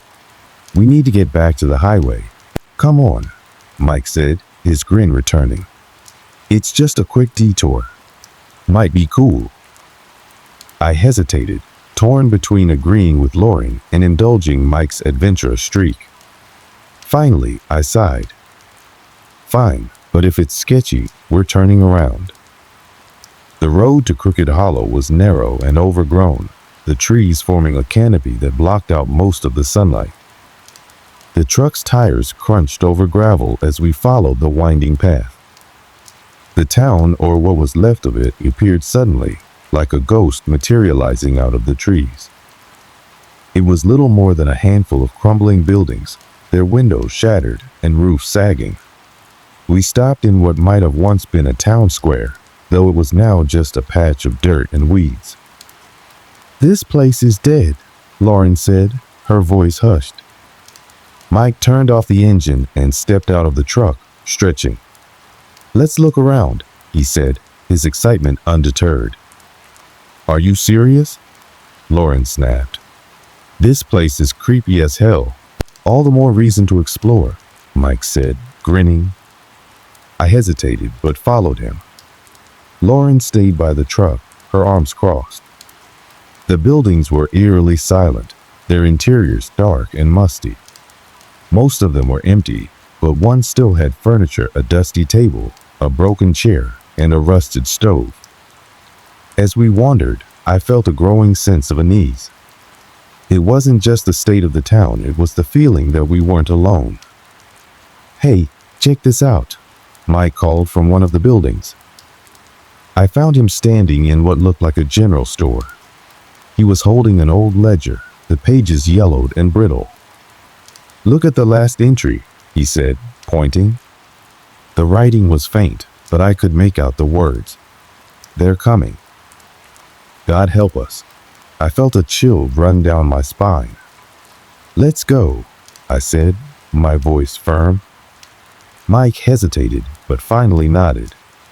As we stepped outside, I noticed Lauren standing by the truck, staring into the woods. "What is it?" I called out. She didn't respond, her eyes fixed on something I couldn't see. "Lauren?" I said, walking toward her. She finally turned to me, her face pale. "I saw someone," she whispered. "Where?" She pointed to the trees. They were just standing there, watching us. We didn't stay to investigate. Mike started the truck, and we drove out of Crooked Hollow as fast as the rough road would allow. But as we left, I couldn't shake the feeling that we hadn't seen the last of this place or whatever was in it. The drive away from Crooked Hollow was silent. None of us spoke, but the tension in the truck was almost unbearable. Lauren sat stiffly in the passenger seat, her eyes darting toward the woods as if expecting to see the figure again. Mike gripped the wheel tighter than usual, his knuckles pale. I sat in the back, staring at the road behind us, half expecting something or someone to emerge from the trees and follow us. It wasn't just fear anymore. There was something else in the air, an unshakable feeling of being pursued, even though there was no one in sight. About an hour later, we finally hit the main highway. The relief was immediate. The open road, the occasional passing car, it felt normal, grounding. Mike exhaled loudly, breaking the silence. "Well, that was creepy," he said with a forced laugh. "Guess that's what we get for taking a shortcut." Lauren turned to him sharply. "You think this is funny? There was someone watching us, Mike, out there in the middle of nowhere." "Maybe it was just a local," Mike said, trying to sound casual. "You know, some old farmer or something." "No," Lauren said firmly. "That wasn't just some farmer." They didn't move, didn't call out. They just stood there. I stayed quiet, staring out the window. I didn't want to admit it, but Lauren was right. Whoever or whatever she'd seen, it wasn't normal. We drove for hours, stopping only to fill up on gas and grab some snacks. The truck felt safe, like a bubble separating us from whatever had happened back there. But as the sun began to set, that bubble started to feel fragile. The first sign that something was wrong came just after dusk. We were on a long, empty stretch of highway, the headlights cutting through the growing darkness. Mike was driving, humming along to a static-filled radio station, when Lauren suddenly gasped. "Did you see that?" she said, her voice sharp. "See what?" Mike asked, glancing at her. there on the side of the road," she said, pointing out the window. I leaned forward, squinting into the darkness. For a moment, I saw nothing but shadows.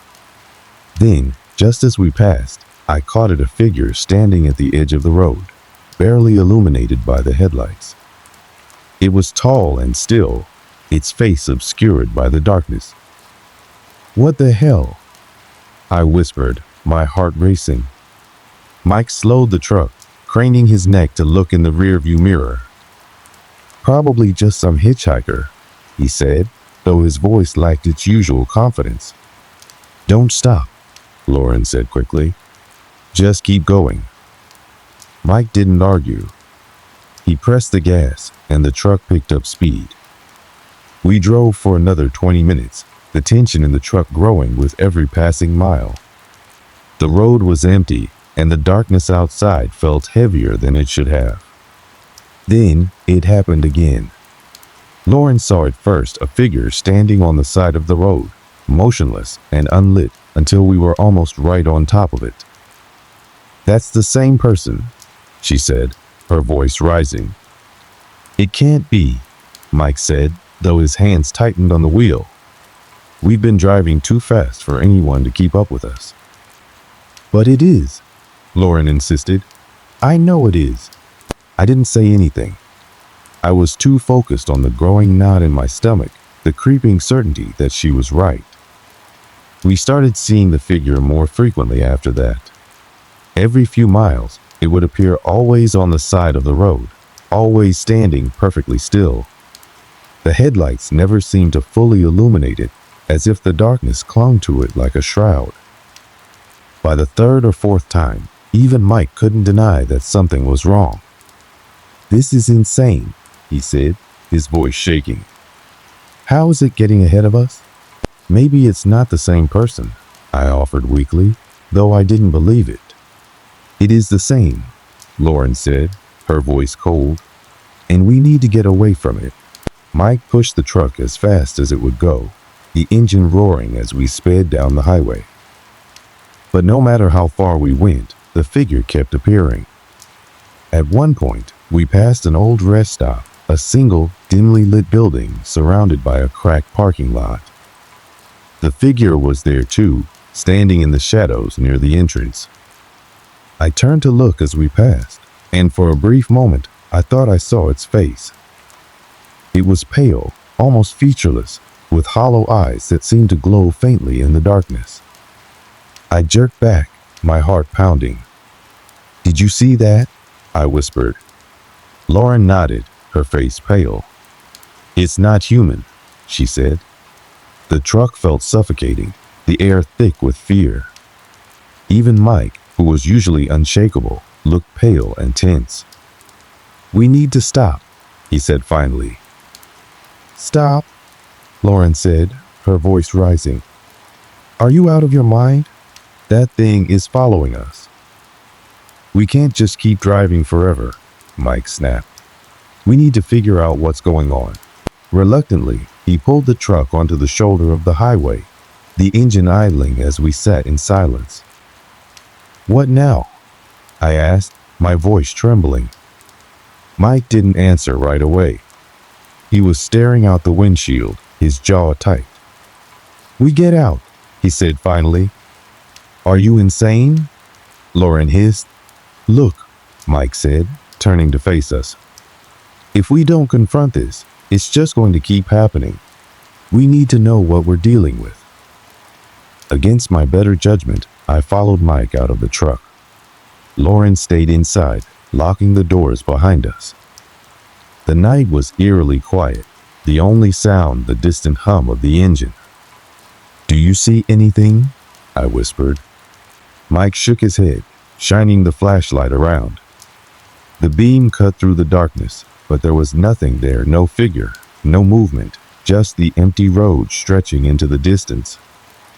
"Maybe it's gone," I said, though the words felt hollow. Mike lowered the flashlight, exhaling shakily. "Yeah, maybe."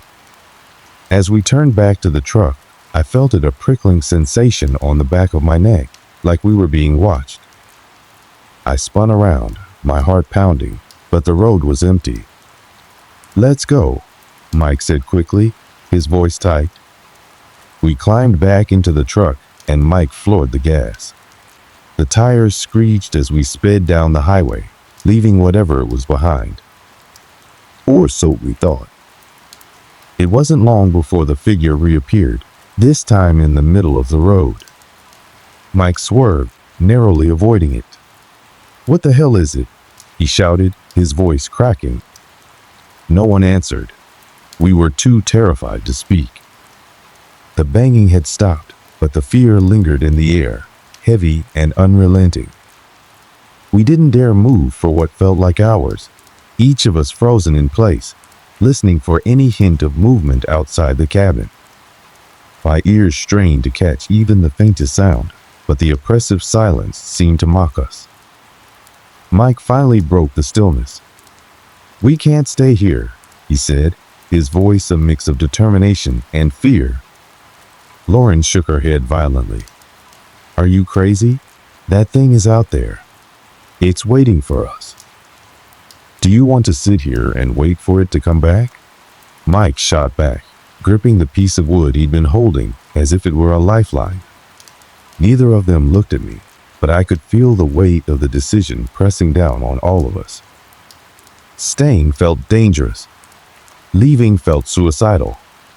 Eventually, we agreed to wait until sunrise. The darkness seemed to give the figure power, shrouding it and allowing it to move unseen. If we were going to make a run for it, daylight felt like our best chance. The hours dragged on. None of us slept. Every creak of the old cabin, every gust of wind against the walls set our nerves on edge. When the first rays of sunlight finally began to filter through the broken windows, it was like a weight had been lifted. The world outside looked almost normal in the pale light, the woods no longer as menacing as they had been in the darkness. "Let's go," Mike said, his voice resolute. We left the cabin cautiously, sticking close together. The woods were eerily quiet, but nothing seemed out of place. No sign of the figure, no strange sounds, just the occasional chirping of birds and the rustling of leaves in the wind. For the first time in what felt like forever, I began to hope that maybe it was over, that the figure had vanished with the night. But that hope was short-lived. As we made our way back to the road, we found the truck where we'd left it. The windows were shattered, the doors hanging open, but it was otherwise intact. Mike hurried to check the engine, muttering under his breath as he inspected it. "It's dead," he said finally, slamming the hood shut. Something messed with the wiring. Lauren looked around nervously. "We need to keep moving. It's not safe here." I agreed, though I wasn't sure where we could go. The nearest town was miles away, and with the truck out of commission, we had no choice but to walk. We stuck to the road, hoping to flag down a passing car. The daylight gave us some comfort, but the paranoia never left. Every shadow, every movement in the trees felt like a threat. It wasn't until late afternoon that we saw a car in the distance. Lauren practically collapsed with relief, waving her arms frantically to get the driver's attention.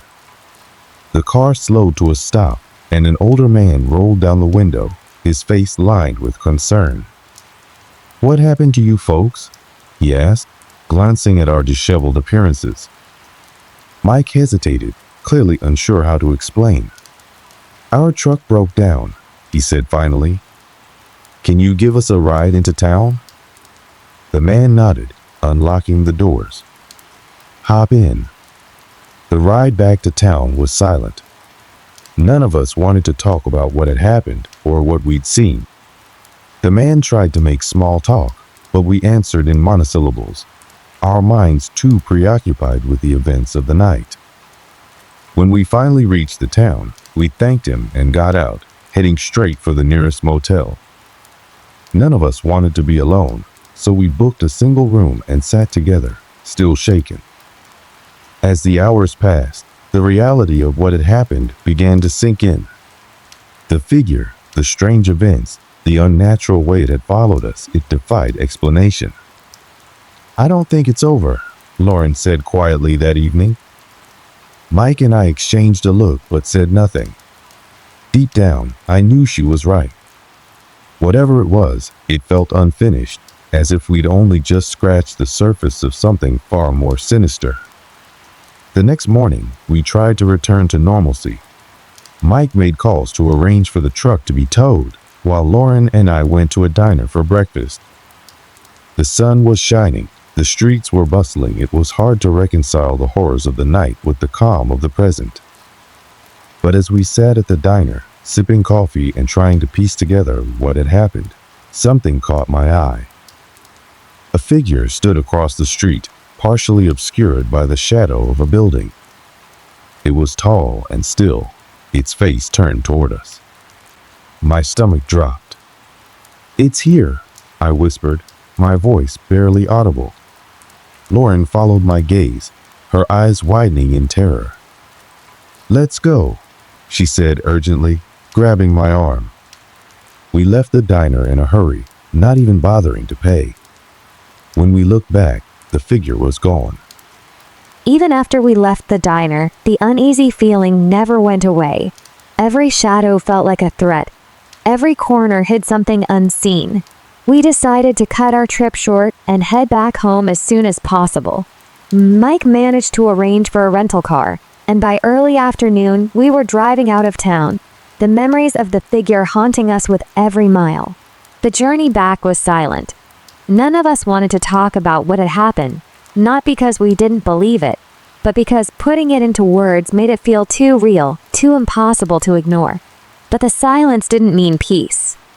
Hours into the drive, as the sun dipped below the horizon, Lauren broke the silence. "Do you feel like we're being followed?" she asked, her voice barely above a whisper. Mike glanced into the rearview mirror. "There's nothing behind us," he said, though his tone betrayed his own uncertainty. I turned to look through the back window, my heart sinking when I saw it. A dark figure, barely visible in the fading light, standing on the side of the road far behind us. It wasn't following us, not yet, but it was watching. We made it home late that night. Mike dropped Lauren and me off at our apartment before taking the car back to his place. We promised to check in on each other the next morning, though none of us truly expected to sleep. That night, I sat in my bed, staring at the door, waiting for anything to happen. Every creak of the floorboards, every distant sound from the street outside made my heart race. I must have dozed off at some point because I woke up to my phone buzzing on the nightstand. The screen lit up with a notification, a missed call from an unknown number. My breath caught as I opened the phone to check the call log. There was no number, just a timestamp of the call, 3:33 a.m. My stomach churned as I stared at it, my mind racing. I told myself it was just a glitch, that it didn't mean anything. But when I opened my voicemail, my heart stopped. There was a new message. With trembling hands, I pressed play. The recording was faint, distorted, but I could hear the scratching. The same awful, deliberate sound we had heard outside the cabin. And then, a voice, a low, guttural whisper that sent chills down my spine. "You can't run." The phone slipped from my hands, clattering onto the floor.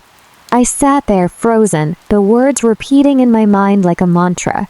When I finally worked up the courage to call Mike and Lauren, neither of them answered. I didn't sleep that night. The next day, I drove to Mike's place, only to find his apartment empty. His car was in the driveway, but there was no sign of him. When I called Lauren, her phone went straight to voicemail. Days turned into weeks. The police launched investigations, but no one could find any trace of Mike or Lauren. Their families were distraught, the authorities baffled. And me? I was left with questions I couldn't answer, and a fear I couldn't shake. I still hear the scratching sometimes, faint and distant, as if it's reminding me that it hasn't forgotten. The figure wasn't after just one of us. It was after all of us. And while I've managed to keep it at bay for now, I know it's only a matter of time before it comes for me too. I hope someone hears my story. Someone who might understand, who might have seen the same thing. Because if there's one thing I've learned, It's that once it finds you, it doesn't let go. Ever. It was late October, a season when the crisp air carried a hint of frost, but the sun still warmed your skin during the day. My best friends, Leah and Aaron, had been pestering me for weeks to join them on a hike. They both lived for the outdoors, Leah with her collection of nature guides, and Aaron with his ever-growing catalog of perfect hiking spots. I wasn't as enthusiastic. Don't get me wrong, I loved a good view, but I also enjoyed my creature comforts. The idea of trudging through miles of wilderness with a heavy pack on my back wasn't exactly my idea of relaxation. But Aaron had been relentless. "You'll regret it if you don't come," he'd said. "This trail is a once-in-a-lifetime kind of place." The place he was talking about was called Black Hollow Forest, a stretch of wilderness in a rural corner of the state. The forest was known for its dense canopy and narrow, winding trails that seemed to vanish into the undergrowth. Aaron had read about it online, praised for its beauty, but also surrounded by whispered stories.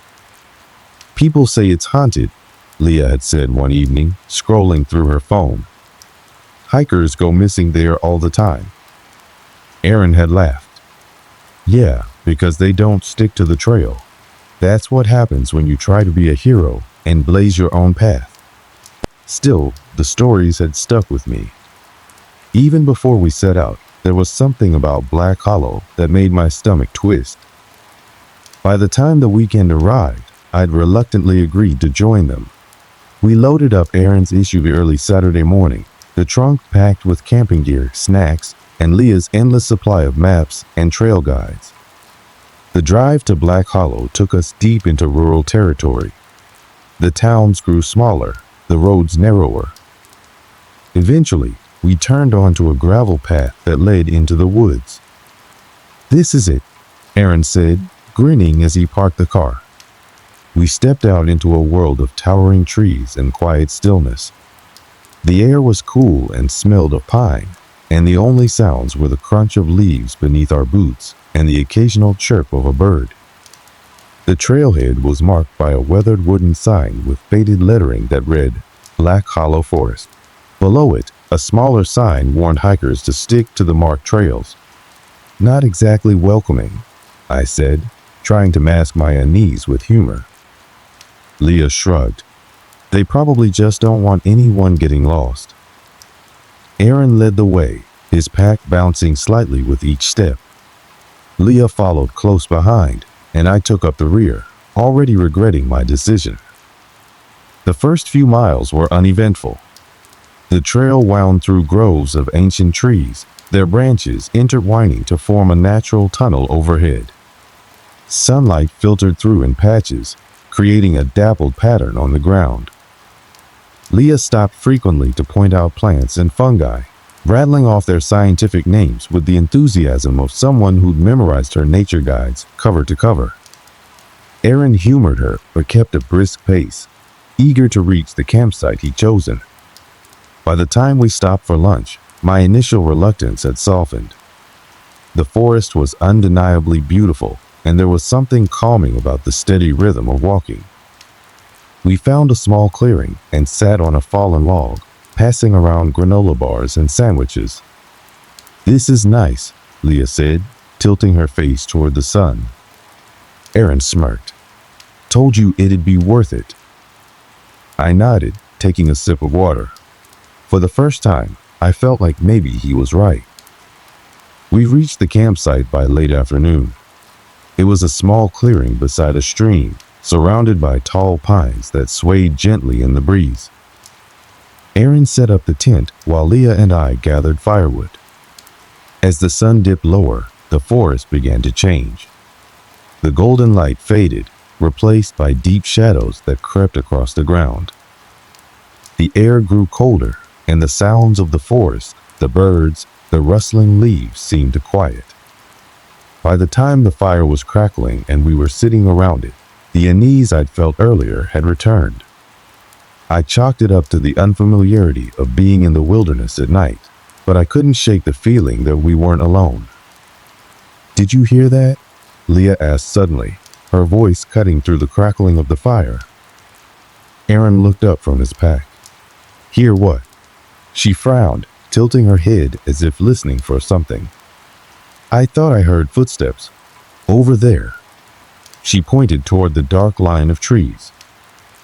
It's probably just an animal, Aaron said dismissively. I glanced in the direction she'd pointed, my heart racing. The shadows between the trees seemed to move, shifting in ways that didn't quite match the swaying of the branches above. It's fine, Aaron said, his tone more firm. Let's just get some sleep. We've got a long hike tomorrow. I nodded, though my eyes lingered on the trees for a moment longer. That night, as I lay in the tent listening to the steady rhythm of the stream, I couldn't shake the feeling that we were being watched. The next morning, the forest seemed to have shifted overnight. When I stepped out of the tent, the clearing was bathed in pale light, but the air felt heavier, almost oppressive. The trees loomed taller, their branches casting jagged shadows across the ground. Leah and Aaron were already up, their faces unusually quiet as they sipped coffee from mismatched travel mugs. Sleep okay? Aaron asked, his voice lacking its usual energy. I shrugged, rubbing the back of my neck. Not really. Kept hearing things. Leah nodded, her eyes darting toward the tree line. Me too. I don't think I slept at all. Aaron brushed it off with a laugh that didn't quite reach his eyes. You're letting the forest get to you. It's just animals, guys. Relax. After a quick breakfast, we packed up and continued along the trail. Aaron's plan was to hike deeper into Black Hollow to reach a waterfall he'd read about online. It's supposed to be stunning, he said, his enthusiasm returning as he led the way. The trail narrowed as we went, the undergrowth thickening on either side. The air grew colder, and the sunlight struggled to break through the dense canopy overhead. As we walked, I couldn't shake the feeling that something was off. The forest was too quiet. No birds, no rustling leaves, nothing but the sound of our footsteps on the dirt path. Is it just me? Leah said after a while. Or does it feel weird here? Aaron didn't respond immediately. He kept walking, his eyes fixed on the trail ahead. It's just different, he said finally. We're farther from people, that's all, but I wasn't so sure. Around midday, we reached a fork in the trail. One path continued straight, while the other veered sharply to the left, marked by a faded wooden sign. This way, Aaron said, pointing left. Leah squinted at the sign. Does that say anything? I stepped closer, brushing off a layer of moss to reveal the faded lettering. Unmarked trail hikers proceed at their own risk. Seriously? Leah said, crossing her arms. You want to take this trail? It's shorter, Aaron argued. Look at the map. The waterfall's just a couple of miles this way. I hesitated, glancing down the unmarked path. The trees seemed denser here, their twisted roots snaking across the ground like veins. There was no clear endpoint in sight, just an endless tunnel of shadows. I don't know, man, I said. This feels sketchy. Aaron rolled his eyes. Come on, we didn't come all this way to chicken out now. Leah sighed, but nodded reluctantly. Fine, let's just get it over with. We hadn't been on the unmarked trail for more than 10 minutes when the first strange thing happened. Leah was walking ahead of me, with Aaron leading the group, when she suddenly stopped in her tracks. What is it? I asked, stepping up beside her. She didn't respond right away. She was staring at something on the ground, a small, tattered piece of cloth caught on a thorn bush. It was bright red, stark against the muted greens and browns of the forest. Looks like someone's been here recently, Aaron said, brushing it off like it was no big deal. Leah frowned. I don't like this. What if they're lost? Aaron sighed. It's probably nothing. People lose stuff all the time out here. But as we continued walking, the unease grew. Every few hundred feet, we found more scraps of fabric, blue, yellow, white, all torn and snagged on branches or half buried in the dirt. Then we saw the shoe. It was lying in the middle of the trail, its laces frayed and caked with mud. It looked old, as if it had been there for months. "Okay, that's weird," Leah said, her voice trembling. Aaron picked it up, turning it over in his hands. "Probably just someone who got off track and lost their stuff. Or someone who didn't make it back," I muttered, the words escaping before I could stop myself. Aaron shot me a look but didn't say anything. He dropped the shoe and kept walking. The forest seemed to close in around us the farther we went. The trees grew taller, their twisted branches forming an almost impenetrable canopy. The air felt colder, and the silence was deafening. At one point, Leah stopped and turned to me. "Do you feel like we're being watched?" I nodded, my heart pounding. I'd felt it too, a prickling sensation at the back of my neck, like unseen eyes tracking our every move. Aaron, as usual, dismissed our concerns. "You guys are just freaking yourselves out. It's the isolation. It messes with your head." But his bravado was wearing thin. I noticed how his eyes darted around more often, how his shoulders tensed with every snap of a twig. We came across a clearing just before sunset, a small patch of open ground surrounded by towering pines.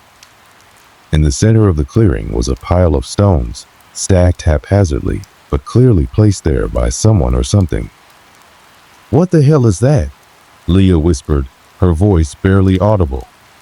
Aaron stepped closer, crouching to examine the stones. "It's probably just some kid messing around. You see this kind of stuff in the woods all the time." But I wasn't so sure.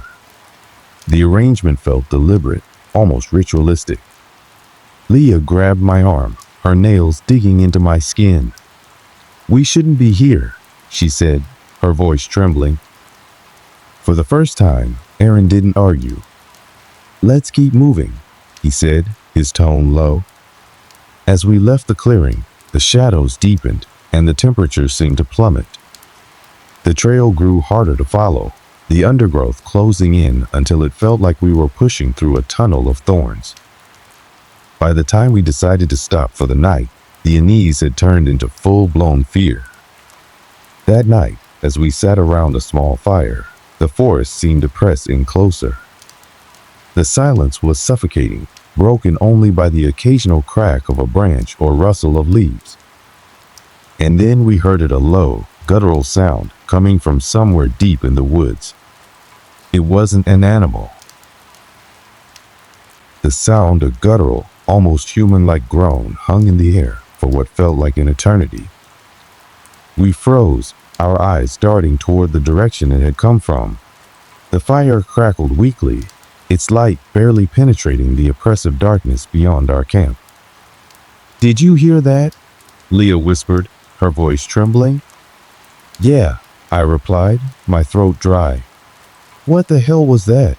Aaron stood up, his eyes scanning the tree line. "Probably just some animal," he said, but his voice lacked conviction. The tension was suffocating. Every snap of a twig or rustle of leaves felt magnified in the stillness of the forest. Leah huddled closer to me, her hands gripping her jacket tightly. "We should leave," she said, her voice barely audible. Aaron shook his head. "It's the middle of the night. We can't see anything out there. We'll just end up getting lost." His logic was sound, but it didn't make me feel any safer. Something about that sound felt wrong, primal, but intelligent. The rest of the night was restless. We took turns keeping watch, but none of us managed more than a few minutes of uneasy sleep. At one point, during my turn, I thought I saw movement just beyond the firelight, a shadow slipping between the trees. "Who's there?" I called out, my voice shaky. No answer. I stared into the darkness until my eyes ached, but whatever I thought I'd seen was gone. By dawn, we were all on edge. Aaron tried to maintain a semblance of normalcy, suggesting we pack up and keep moving toward the waterfall. "The sooner we're out of here, the better," he said, forcing a smile. Leah and I exchanged a glance but didn't argue. We wanted to be anywhere but there. The trail ahead seemed even more ominous in the daylight. The trees cast long shadows across the ground, and the air felt heavier with each step we took. A few hours into the hike, we came across something that made my stomach drop a second pile of stones, eerily similar to the one we'd seen the day before. Leah stopped dead in her tracks. "You've got to be kidding me," she said, her voice tinged with panic. Aaron frowned. "It's just a coincidence," he said, but even he looked uneasy. I crouched down to inspect the stones, noticing a piece of fabric wedged between two of them. It was torn, frayed at the edges, and looked disturbingly fresh. "This isn't a coincidence," I said, holding up the fabric. "Someone or something is leaving these." The unease turned into outright fear as the hours dragged on. The trail became harder to follow, the markers we'd been relying on disappearing entirely. Aaron checked the map repeatedly, his frustration growing. "This doesn't make sense," he muttered. "We should have reached the waterfall by now." Leah looked around, her eyes wide. What if we're going in circles?" Aaron shook his head. "No, that's not possible. I've been keeping track, but I wasn't so sure." The forest felt endless, as if it were shifting around us, trapping us in its maze. As the day wore on, we started noticing other strange signs. Trees with deep, unnatural scratches carved into their bark. Rocks arranged in patterns that seemed too deliberate to be random. And once, I thought I heard faint laughter, a low, guttural sound that sent chills down my spine. Leah was the first to break. She stopped in the middle of the trail, tears streaming down her face. "I can't do this anymore," she said. "We have to turn back." Aaron hesitated, his confidence clearly shaken. "We're too far in," he said finally.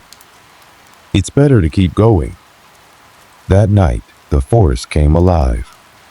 As we sat around the fire, the sounds began: branches snapping, leaves rustling, and that same guttural groaning we'd heard the night before.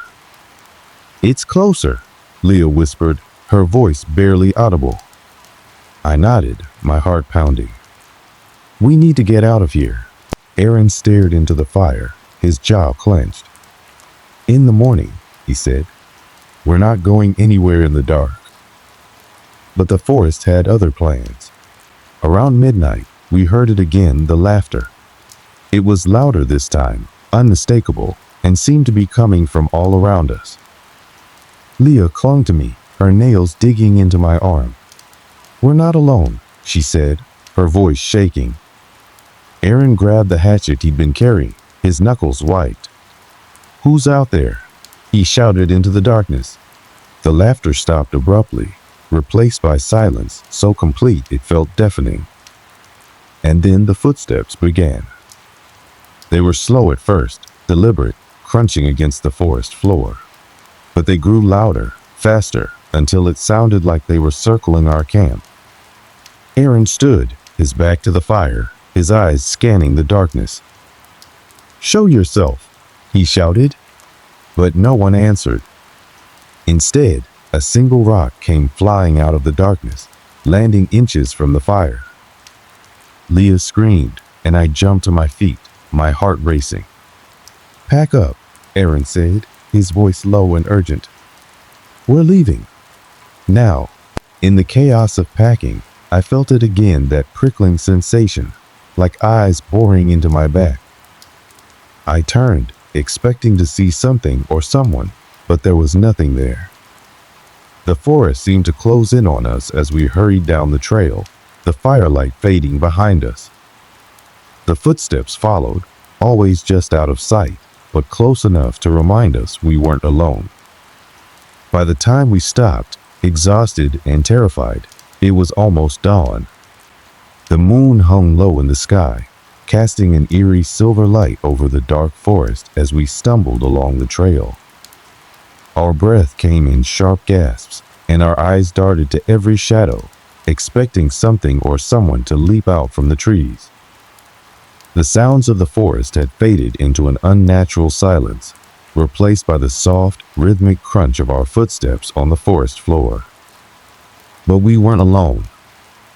I could feel it now. Something was out there, just beyond the trees, following us, waiting. The air grew colder with each passing minute, and the weight of it pressed down on me, making it harder to breathe. The strange sensation I'd been fighting all night, the feeling that we were being watched, was now undeniable. Leah, who had been eerily quiet for the past hour, suddenly gasped. I turned to see her standing still, her eyes wide with terror, her body frozen in place. "What is it?" I whispered, panic rising in my chest. She didn't respond at first. She just pointed a trembling finger toward the trees. I looked, and my heart stopped. There, standing just beyond the trees, was a figure. At first, it looked like just another shadow, something the moonlight had conjured. But as I stared, the details began to form too solid, too real. It was a person, or at least it looked like one. A figure tall and gaunt, dressed in tattered clothes, their face obscured by darkness. But what caught my attention more than anything was the way it moved, or rather, how it didn't move. It was standing there, still, unmoving, as if waiting for us to make the next move. But there was something wrong. Something about its posture was unnatural, as if the person, if that's what it was contorted into a shape that no human should ever be able to hold. And then, without warning, it tilted its head in our direction. The movement was jerky, unsettling, like a marionette strings were being pulled by an invisible hand. My breath caught in my throat. I wanted to scream, to turn and run, but I couldn't. My body was frozen, paralyzed by fear. Aaron stepped forward, his hand gripping the hatchet so tightly his knuckles turned white. "Who are you?" he shouted, his voice strained but defiant. The figure didn't respond. It just stood there, staring at us. A chill ran down my spine, and I could feel my heart hammering in my chest. Something about that stillness, was far more terrifying than any noise we had heard in the night.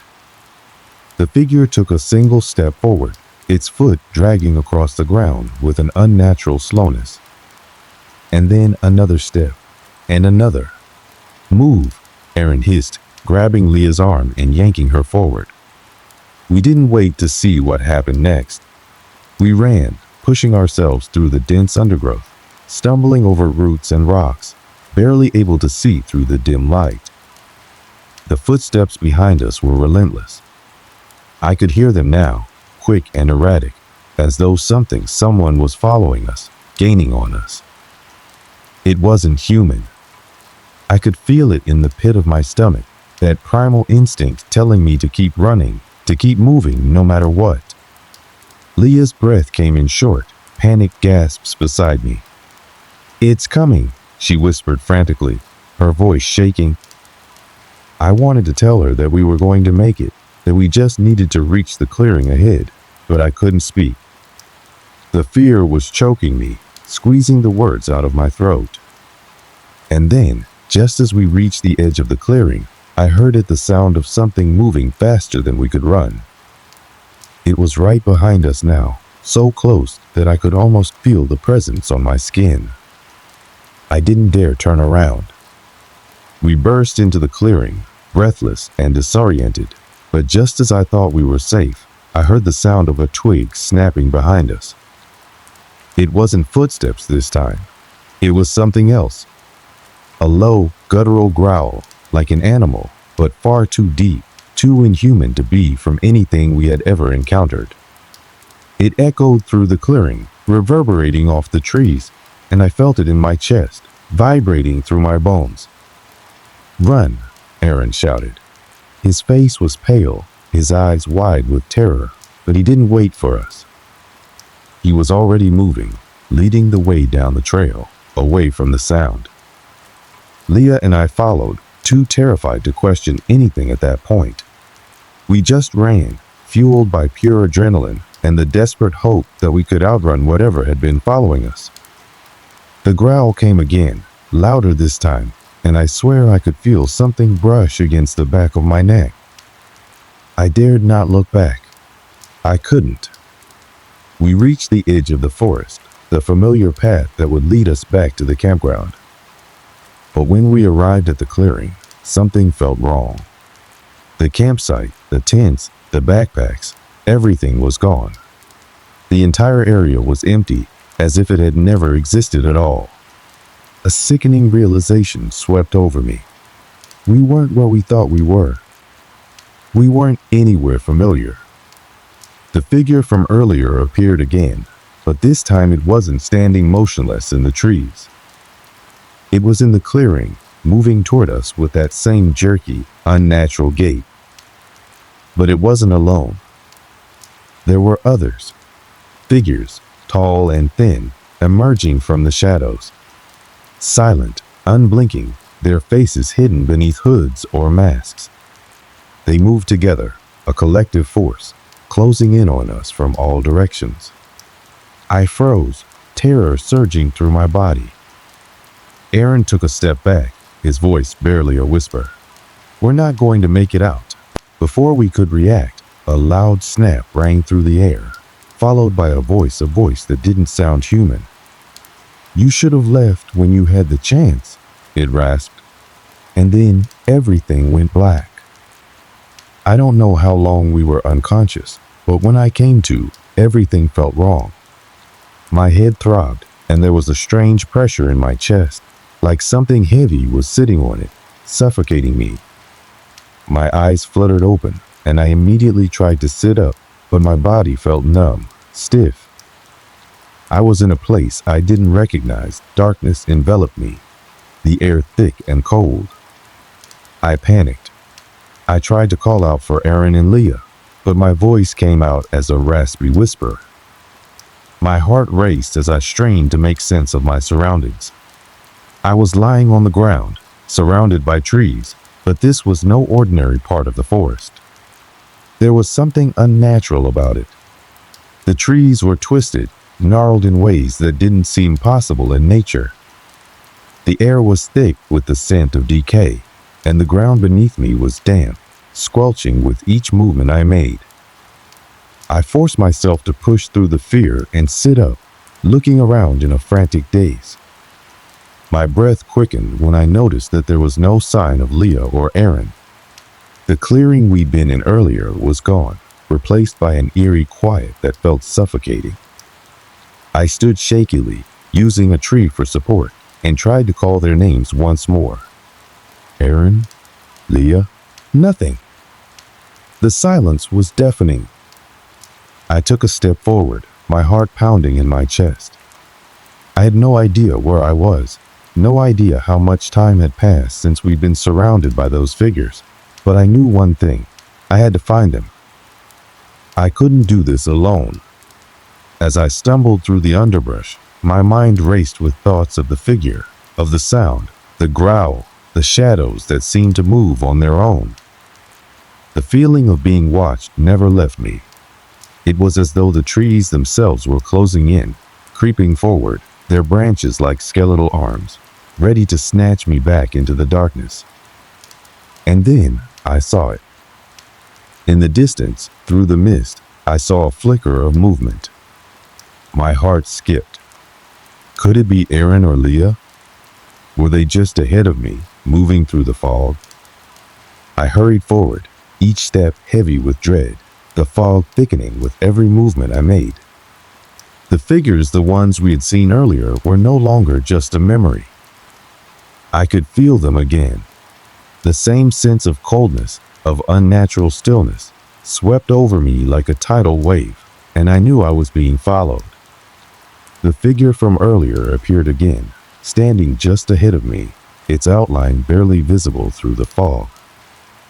It was tall, gaunt, and impossibly still, but this time it wasn't alone.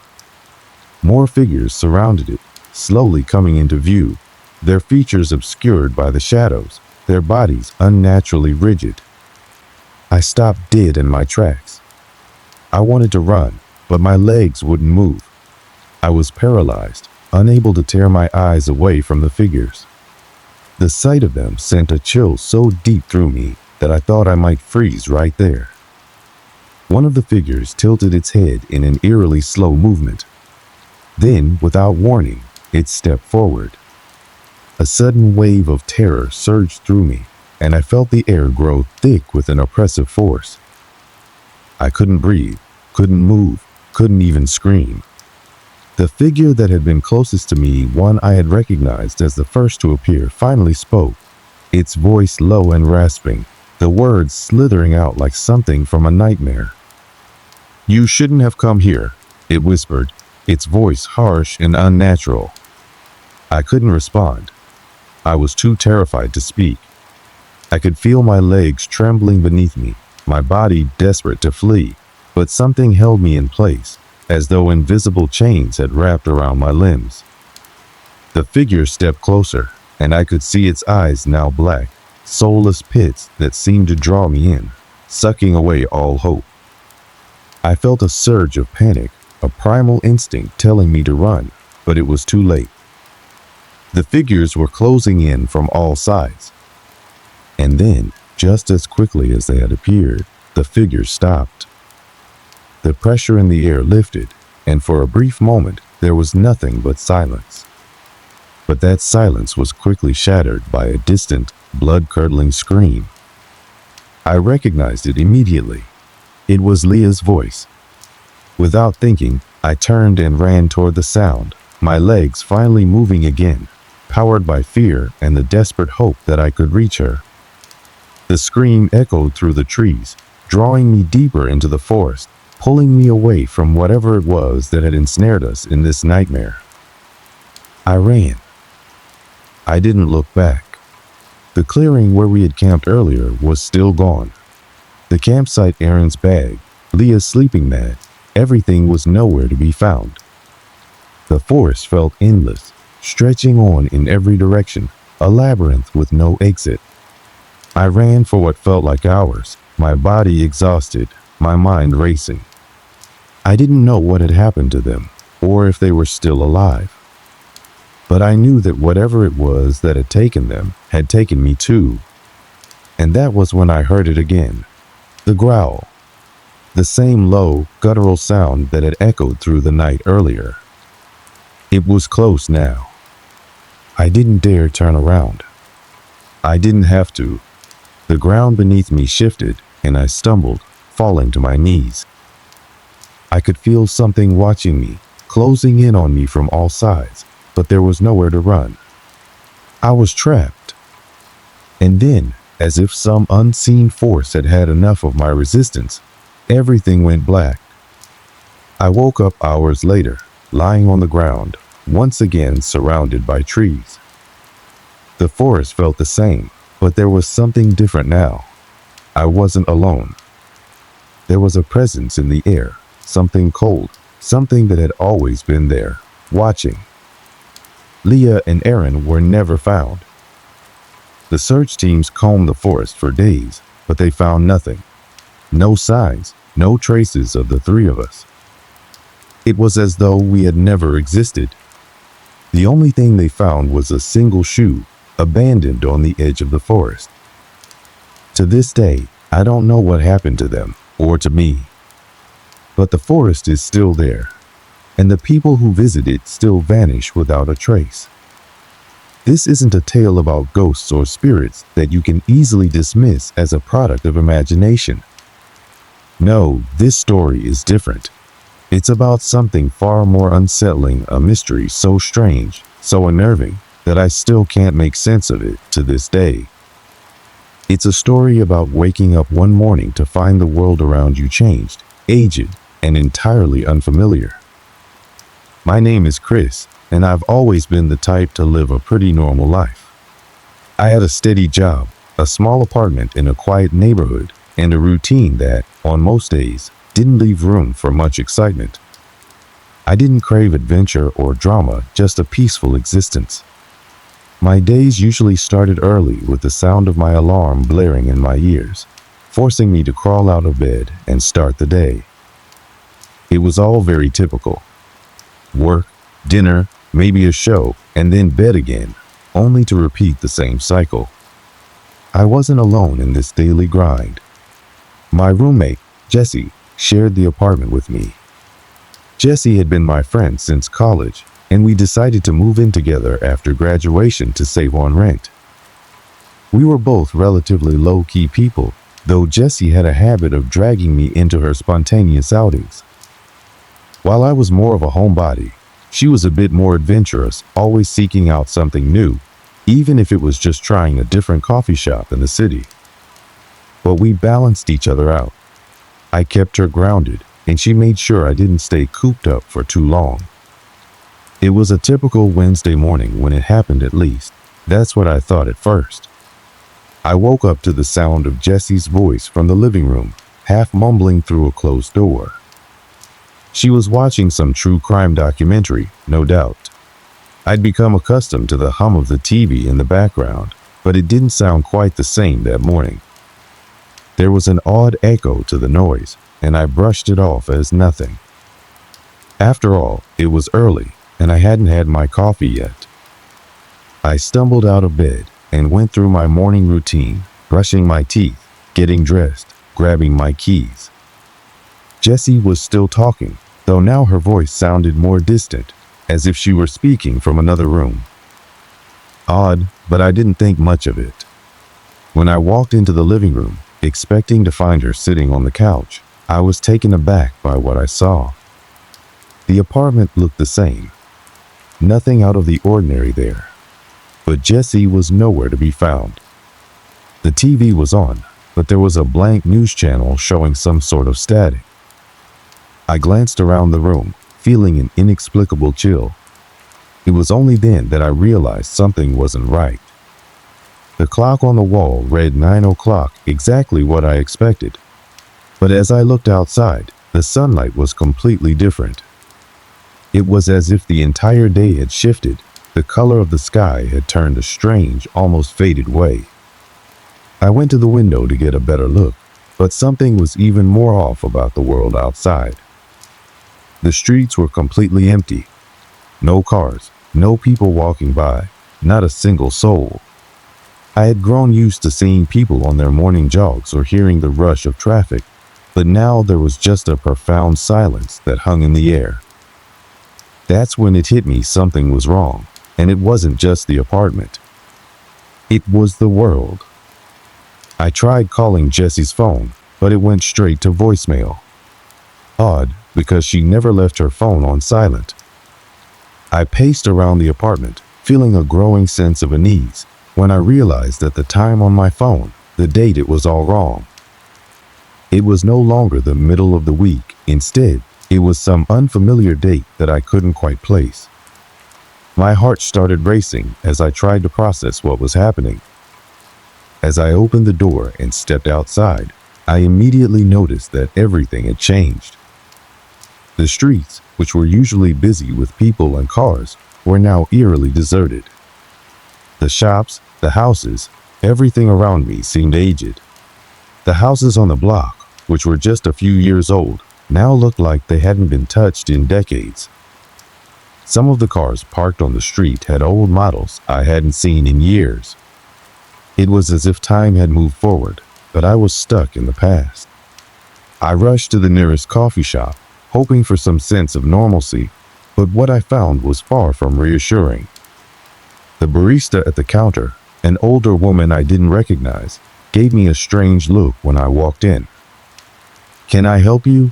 she asked, her voice sounding more like a whisper. Yeah, just a coffee." "What's going on? Where is everyone?" I asked, feeling the panic rise in my chest. She didn't answer immediately. Instead, she glanced out the window, her eyes narrowing as if she were thinking about something or someone. "You should go home," she said finally, her voice low, almost afraid. "It's not safe out here today." Confused and desperate, I left the coffee shop and made my way back to the apartment. My mind was spinning, trying to make sense of everything that had changed overnight. How could this happen? What could cause the world to shift so drastically? I opened the door to my apartment and froze. Jessie was standing in the kitchen, her back to me. I felt a rush of relief at the sight of her, but that relief quickly faded as I saw the way she was standing, her posture stiff, unnatural. "Jessie?" I called, but she didn't turn around. When she finally did, her eyes were vacant, distant, and full of something I couldn't describe. "You shouldn't have come back," she whispered, as if she had no idea who I was. And that's when I realized the world I had woken up to wasn't the same. Something had changed, and it wasn't just time. It was something else, something far more sinister, and I had no idea how to escape it. The first hint that something was terribly wrong came when Jessie spoke. Her voice, though familiar, was cold and distant. It didn't sound like the warm tone I was used to. At that moment, a chill swept over me, and I felt an icy weight settle in my chest.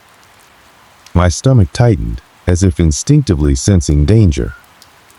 I stepped into the kitchen, still trying to make sense of what was happening. Jessie was standing near the counter, her hands gripping a mug that she was holding in a way that seemed rigid and unnatural. She didn't seem to notice me at first, just staring at the counter with an expression I could barely read. It was like she was seeing something, but not really seeing it at all. "Jessie, are you all right?" I asked again, my voice wavering slightly. Her eyes slowly turned toward me, but they didn't seem to focus. It was like she was looking through me, as if I wasn't even there. When she finally spoke, her words were barely a whisper. "It's too late. You shouldn't have come back." I felt a wave of confusion flood over me. I had no idea what she meant. "What do you mean? What's going on? You were just..." My voice trailed off as I saw her shudder slightly, like she had just been struck by an invisible force. There was an uncomfortable silence between us. I tried again to reach out, but the distance between us felt vast. Jessie took a deep breath, almost as if she were trying to steady herself, before speaking again, this time more slowly. "You need to leave. Now. It's not safe here. You don't understand." Her words were so cryptic, and they only made the air feel heavier. I couldn't tell if she was joking, playing some sort of prank, or if something far more disturbing was at play. I opened my mouth to ask more questions, but before I could, something happened.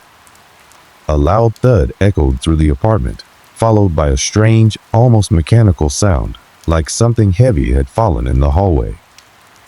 I jumped, my heart pounding in my chest. "What was that?"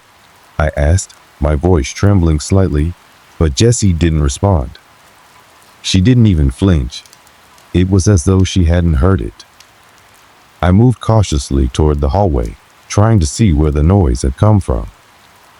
The apartment seemed unusually quiet now, the silence pressing in on me. I glanced back at Jessie, who hadn't moved, and saw that her gaze was still fixed on nothing in particular, just staring. I walked down the hallway, reaching the bedroom. The door was slightly ajar, but it wasn't the door I focused on. It was the strange, shifting darkness that seemed to gather just inside the room. The shadows were growing deeper, more pressing, as though the room itself was holding its breath. I stepped inside, my nerves on edge. The bedroom was exactly how I had left it the night before, or at least, that's what it seemed. Nothing had been disturbed. But as I looked around, I noticed something odd. The window blinds were drawn completely shut, though I distinctly remembered them being open when I went to bed. I reached for the blinds, pulling them open, expecting the usual view of the morning sun. But what I saw made my stomach turn. Outside, the world had changed even more drastically than before. The sky, which had been a strange and faded way earlier, now looked like it had been soaked in ash, a deep, oppressive gray that made everything appear sickly. I could see no sign of life, not a single person walking down the street. No cars moving, no sound. The world outside was a dead zone. I felt the weight of panic settle over me. It was as though time itself had folded in on itself, leaving everything in an unsettling pause. I turned back to the hallway, my heart racing. That's when I noticed something else. A figure standing at the far end of the hallway. I blinked, wondering if my mind was playing tricks on me, but the figure didn't disappear. It stood there, motionless. It was a person, but the details were blurry. I couldn't make out their face, just the vague shape of a person in a long coat. I called out, but they didn't respond. I took a step forward, but my legs felt heavy, like they were moving through molasses. My heart thudded in my chest as I took another step, and then another, until I was standing just a few feet away from the figure. But as I got closer, the air grew colder, almost unbearably so. The figure didn't move. It simply stood there, staring ahead, as if it were waiting for something waiting for me. "Who are you?" I asked, my voice barely above a whisper. But there was no answer, no movement. It felt like the entire room held its breath. The stillness stretched on for what felt like an eternity, until finally, something broke the silence. The figure started to fade, the edges of it becoming blurry, like a mirage in the heat. I stepped back, stumbling in surprise, and watched as it completely disappeared, leaving behind nothing but the oppressive silence. I stood there for a long moment, not knowing what to think. Had I imagined it? Was it a trick of my mind, brought on by the shock of everything that was happening? I didn't know, but I felt as though I had just crossed some invisible line. Something was wrong with the world around me, and I couldn't explain it. I ran back into the living room, desperate to find some sense of clarity, but when I entered, I found that Jessie was no longer there. I called out for her, but there was no answer. I rushed back to the kitchen, only to find it empty as well. The apartment was silent, but the air felt heavy, as though something unseen was watching me. Every step I took seemed to echo louder than the last. The unease that had been growing inside me started to boil over. Where had Jessie gone? What was happening? And why did it feel like everything around me was shifting, slipping out of place, and becoming something I couldn't recognize? In a panic, I grabbed my phone, wanting to call anyone to help make sense of this. But when I looked at the screen, I froze. The date, the time, everything was wrong. It was as though the universe itself had changed, and I had somehow missed it.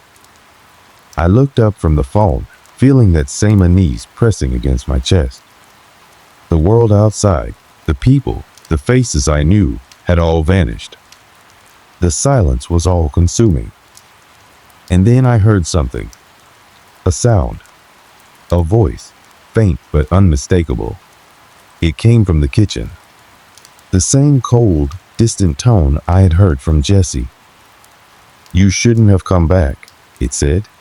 But this time, it wasn't Jessie's voice. It was someone else's. And that's when I realized whatever had happened, whatever had caused the world to shift so dramatically, it wasn't over. It was just beginning. The next few days passed in a blur of confusion and increasing dread. I don't think I slept more than a few hours at a time, always waking in a cold sweat, feeling like something was just on the edge of my awareness, just beyond my reach. The days began to bleed into each other, and with each passing moment, it felt like the world around me was becoming more alien, more hostile. I had tried to contact Jessie, But no matter how many times I called or sent messages, there was no response. It was as if she had simply vanished. I started searching the apartment frantically, calling her name out loud, even though I knew deep down she wasn't there. I checked the closets, the bathroom, even the small balcony, but there was nothing. The apartment felt emptier with every passing minute. It wasn't just Jessie that was missing, it was everything. The place felt hollow, like the walls themselves had forgotten how to hold sound. I started questioning my own sanity. Had something happened to me while I slept? Was I hallucinating? I could barely bring myself to believe that everything I'd witnessed was real, and yet the growing sense of unease told me that something terrible had shifted and there was no going back. By the third day, I knew I had to leave the apartment. Maybe I could find someone who could help, someone who hadn't disappeared, someone who could explain why everything was so wrong. The world outside, however, was no more reassuring than the empty apartment. The streets were eerily quiet. I saw no one on the sidewalks, no cars driving by. The few shops I passed were dark, their windows covered in dust.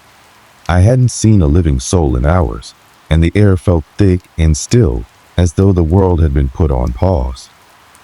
I kept walking, hoping for some sign of life, some indication that things were normal somewhere. But there was nothing. The silence pressed against my ears, and the further I went, the more isolated I felt. As I walked, I started to notice things that weren't quite right. The houses, the buildings, even the trees, everything looked older. Like the world had been frozen in time for a long time. The paint on houses had peeled away, windows were cracked, and the streets were littered with leaves and debris, as though they hadn't been cleaned in years. It wasn't just a matter of an abandoned town. This place felt as though it had been forgotten by time itself. I finally found a small diner on the corner of an empty street. The sign above it flickered, as if it hadn't been turned on in decades. I hesitated for a moment before pushing open the door. It creaked loudly as I stepped inside, and the bell above the door rang out in the still air. The diner was dimly lit, the once bright neon lights casting long shadows across the floor. The place was empty, save for a lone figure sitting at the counter. A man dressed in worn clothes, his face weathered and gray. He didn't seem to notice me at first, as if he were lost in his own thoughts. I took a seat at the counter, unsure of what to say or do. My mind raced with 1,000 questions, but none of them seemed to make sense. I wanted to ask if he had seen anyone, if he knew what was happening, but when I opened my mouth, the words felt like they were stuck in my throat. The man finally turned toward me, his eyes heavy with something that looked like resignation, something I couldn't quite place. "You're not from here, are you?" His voice was hoarse, but there was an edge to it, as though he was barely holding back from saying something else. I shook my head, not trusting my own voice. He studied me for a moment, then sighed deeply. "I didn't think anyone would come back," he muttered under his breath. "Come back?" I asked, unable to hold back any longer. "What happened? What's going on?" He took a long, slow breath before speaking again, this time with more conviction. "You shouldn't be here. You're too late. The world changed. You won't find anyone. Everyone's gone." His words hit me like a punch to the gut. "Gone? What do you mean, gone?" I could feel my voice rising with desperation. "What happened? Why is everything like this?" The man didn't answer right away. He seemed to be gathering his thoughts, or perhaps he was just reluctant to say anything more. Finally, he looked me in the eye, and I could see the deep sorrow in his expression. It happened to everyone. One day, the world just aged. Everyone in it. It wasn't a slow process. It was sudden. A shock to the system. People woke up to find themselves in bodies they didn't recognize, in a world they didn't understand. Some of them vanished. Some of them just faded away. Others, like me, are stuck here. His words sent a chill down my spine. I tried to process what he was saying, but it didn't make sense. How could a whole world change overnight? How could people just disappear? Why didn't anyone try to stop it? I asked, my mind racing. The man gave a hollow laugh, a bitter, empty sound. It was too late for that. No one could stop it. Not once it started. You can't change what's already happened. I felt the ground beneath me shift, like I was losing my grip on reality. What had happened to the world? How had everything gotten so wrong? And why was I still here, still standing, when it seemed like everything around me was falling apart? As I sat there in the diner, surrounded by the eerie silence of a world that had aged 50 years in a single night, I couldn't shake the feeling that something more was happening, something darker, something that would make the mysteries of this twisted reality even more terrifying than I could have ever imagined. The days following that conversation in the diner were a blur, filled with confusion, fear, and the constant dread that something far worse was happening around me. I had started to feel it in my bones. The world I knew was gone, replaced by something unfamiliar and unforgiving. The strange man's words echoed in my mind, gnawing at me with every passing moment. Everyone's gone. The idea that I could be the only one left, or one of the very few, was almost impossible to grasp. I tried to shake it off, to push it from my mind, but it was impossible. The silence, the desolation, it was suffocating. Every street I walked down, every building I passed, felt like it had been abandoned for decades, and the stillness of the world itself seemed to press against me, growing heavier with each step. I could hear my own breathing louder than ever, echoing in the empty spaces. I couldn't stay in the diner any longer. The man, whose face had now begun to blur in my memory, had said everything he could, or perhaps everything he knew, but I had to find out more. I had to find answers, or at least understand the extent of this nightmare. How had this happened? How could the world have aged 50 years in a single night? On the 5th day after waking up in this strange new world, I decided to go back to the apartment. I needed to retrieve my things, maybe make sense of the few items I had left. I hoped no, I prayed that it would all just be some sort of bad dream. But deep down, I knew it wasn't. I knew that the world I'd known had crumbled, and I was stuck in something far worse. The walk back felt longer than usual, as though the path itself had stretched and twisted into something unfamiliar. The buildings were more dilapidated than ever, their once pristine facades now crumbling, faded by years of neglect. But I had to keep going. When I arrived at the apartment, my stomach twisted into knots. The door was slightly ajar, something I didn't remember happening before. I hesitated, standing on the threshold for a long time, listening for any sound, any movement from within. But there was nothing. The world outside was still, silent as death. I stepped inside. At first, everything seemed the same, unchanged. My belongings were still where I'd left them. The apartment still smelled faintly of the coffee I'd spilled on the kitchen counter weeks ago, and the faint hum of the refrigerator was the only sound that filled the air.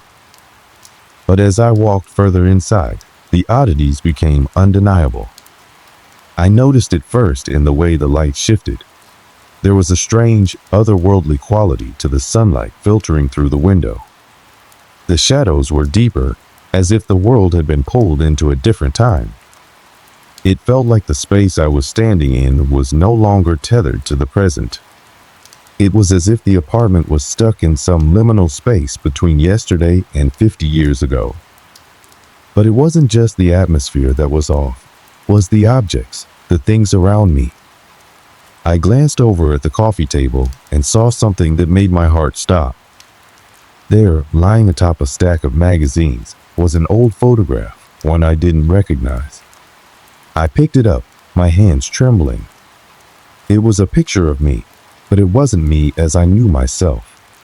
The figure in the photo was older, weathered, with graying hair, a tired expression.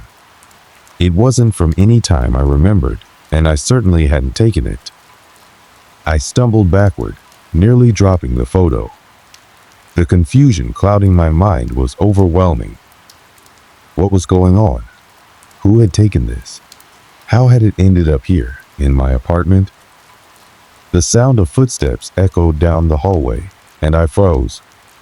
The hairs on the back of my neck stood up as I turned toward the sound. My heart raced in my chest as the steps grew closer, slow, deliberate. A figure appeared in the doorway, and I couldn't move, couldn't breathe. It was a woman. She was older than I remembered, with graying hair and a pale face. Her eyes were filled with something I couldn't quite place. It was as if she knew something I didn't. The moment she stepped into the room, I felt the weight of the years that had passed press against me like a physical force. "Who are you?" I managed to croak, my voice sounding strange, foreign, even to me. She didn't respond right away, just stared at me with a blank, distant expression. Then she spoke, her voice soft, almost a whisper. "I've been waiting for you." Her words sent a chill down my spine, as if the air itself had turned cold. I felt as though I were suffocating, unable to breathe as the room seemed to close in around me. "What do you mean? What's happening? Where is everyone?" I gasped. She stepped closer, her eyes now locked onto mine, and I saw something in them, something deep, something old and knowing. "It's too late for questions," she murmured. "The change is irreversible. The world you knew, it doesn't exist anymore." I took a step back, shaking my head. "No, this can't be real. This can't be happening. I don't understand." My voice was trembling, but it felt like it was being swallowed by the air around me, as if it had no place in this strange new reality. The woman sighed, as though tired of my resistance. "It's already happened," she said softly. "The world has aged. Time moved faster than anyone could understand. But now, you're the last of them. The last who still remembers. The last who hasn't forgotten." The words hit me with the force of a freight train. My mind raced to make sense of them, but it was impossible. She continued, her voice breaking through my shock. "The world you knew was torn apart. People vanished, and those who remained, they were changed. You're the last to feel it, to remember what it was like before. But it's slipping away. You're fading too, like everything else." I felt a wave of panic crash over me. My knees buckled, and I collapsed onto the couch, my head spinning. I couldn't breathe. I couldn't think. The woman's face softened. "There's no going back," she said quietly, almost as if she were consoling me. "You're already part of this new world, whether you want it or not." I looked around the apartment, but it was no longer just the place I had called home. It felt like a memory, like a space that had been erased from time, and I was the last person who had ever known it. The silence between us stretched on for what felt like an eternity. I didn't know how much longer I could stand it. The weight of everything, the aging, the time lost, the people gone, was suffocating. The world was crumbling, and I couldn't stop it. I could only stand there, helpless, watching as the last fragments of the reality I had known slipped through my fingers. And then, as if to punctuate the finality of her words, she turned and walked out the door, leaving me alone in the apartment, surrounded by a world that had no place for me anymore. I sat there for what seemed like hours, my mind reeling from everything the woman had told me. Her cryptic words echoed in my head, each one like a hammer pounding away at the remnants of my sanity. The The world you knew doesn't exist anymore. I couldn't comprehend it. Couldn't understand how everything had changed so quickly, so drastically. How could time, something so constant, be so distorted? The apartment felt suffocating, like it had become a tomb for a world that no longer existed. I stood up and walked to the window, hoping to get some clarity, maybe to see the world outside and remind myself that it was real. But the street below me was as silent as the apartment. Not a single person moved. No cars passed by.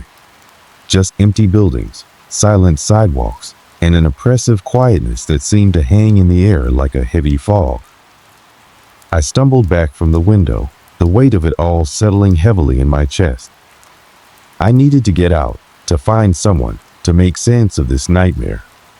But the more I thought about it, the more I realized that there was no one left.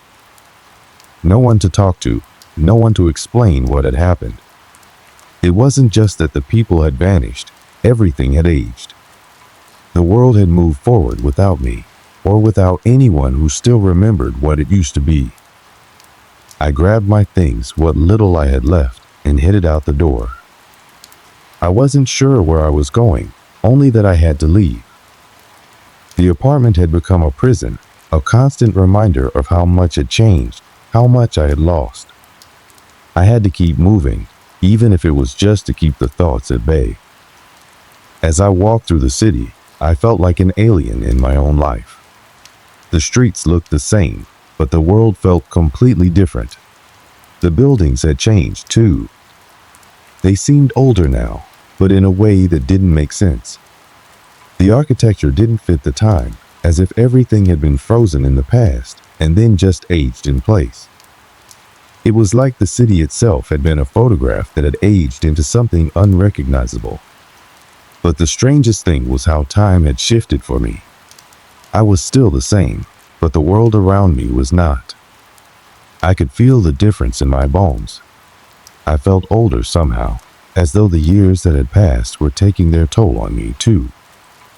I didn't know how much longer I could keep moving. I had already been walking for hours, and the exhaustion was beginning to set in. I passed by old shops, buildings that seemed to have been frozen in time. The people I did see, the few who still wandered the streets, looked so different, so detached. Their faces were blank, lifeless.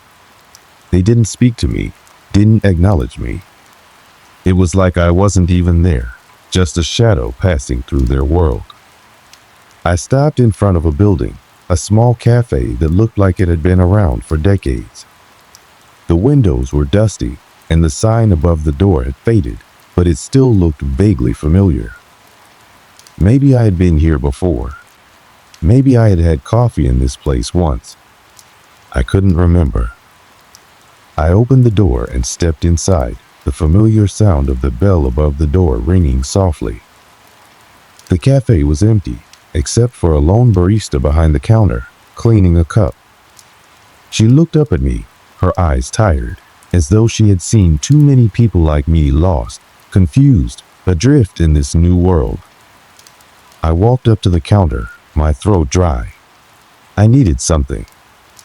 Coffee, something to calm my mind. But when I opened my mouth to speak, I couldn't find the words. I just stared at her, helpless. She didn't seem to mind. She just nodded, as though she knew exactly what I needed. She poured me a cup of coffee, the smell filling the air with a small sense of comfort in an otherwise suffocating world. I took the cup in my hands, feeling the warmth seep into my skin, but the comfort was fleeting. The silence in the cafe was oppressive. "Are you the only one left?" I asked before I could stop myself, my voice barely a whisper. The barista didn't answer immediately. She just looked at me, her eyes hollow, as though the question itself was too painful to acknowledge. Finally, she spoke, her voice soft but flat, void of emotion. "No, but you're not the first to come in here asking, and you won't be the last." I froze. The word struck me like a physical blow. I wasn't the first. But how could anyone else be wandering around like this? Was there anyone else left? She continued, her voice barely audible. The world. It changed overnight. Some people, they weren't meant to survive it. Others just woke up and couldn't handle it. They disappeared. You'll see more of them eventually. They're out there, just like you. I swallowed hard, the coffee now bitter in my mouth. I tried to make sense of her words, but they didn't make sense. How could anyone disappear in a world that had already changed so dramatically? You've been changed too, she added quietly, her eyes meeting mine. The world ages, but so do you. You'll feel it soon enough. It's not a blessing, you know. It's a curse. And the curse doesn't end. The weight of her words hung in the air between us, thick and suffocating. I stood there, frozen in place, trying to make sense of everything.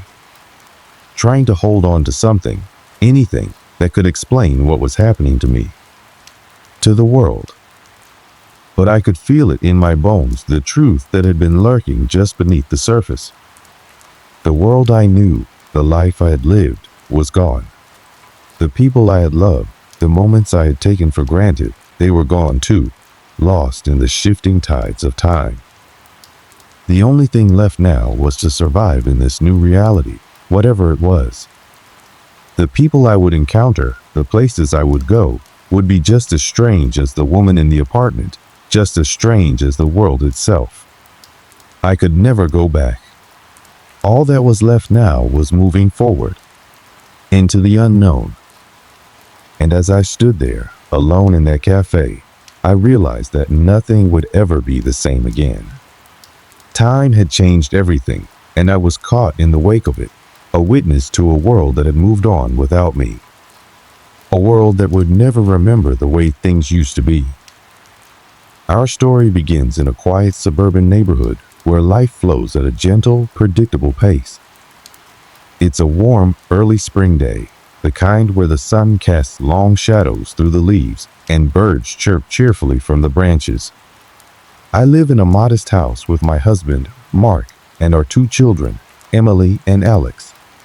We've built a life here, filled with the usual routines of school runs, grocery shopping, and family dinners. There's a comfort in the predictability, a security in knowing what each day will bring.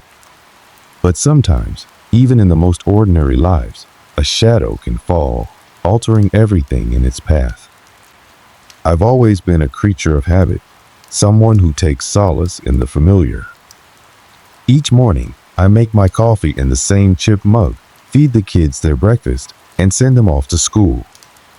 Then, I have a few hours to myself before I need to start thinking about dinner and the evening's activities. It's during these quiet times that I allow myself to indulge in a bit of daydreaming, often looking out the window at the trees that sway in the breeze. This morning was no different until I passed the bathroom mirror. It was just an ordinary mirror, the kind that's attached to the medicine cabinet above the sink. Nothing out of the ordinary. But when I glanced into it that morning, something felt off. My reflection looked back at me, but there was a strange quality to it, a depth that seemed almost unnatural.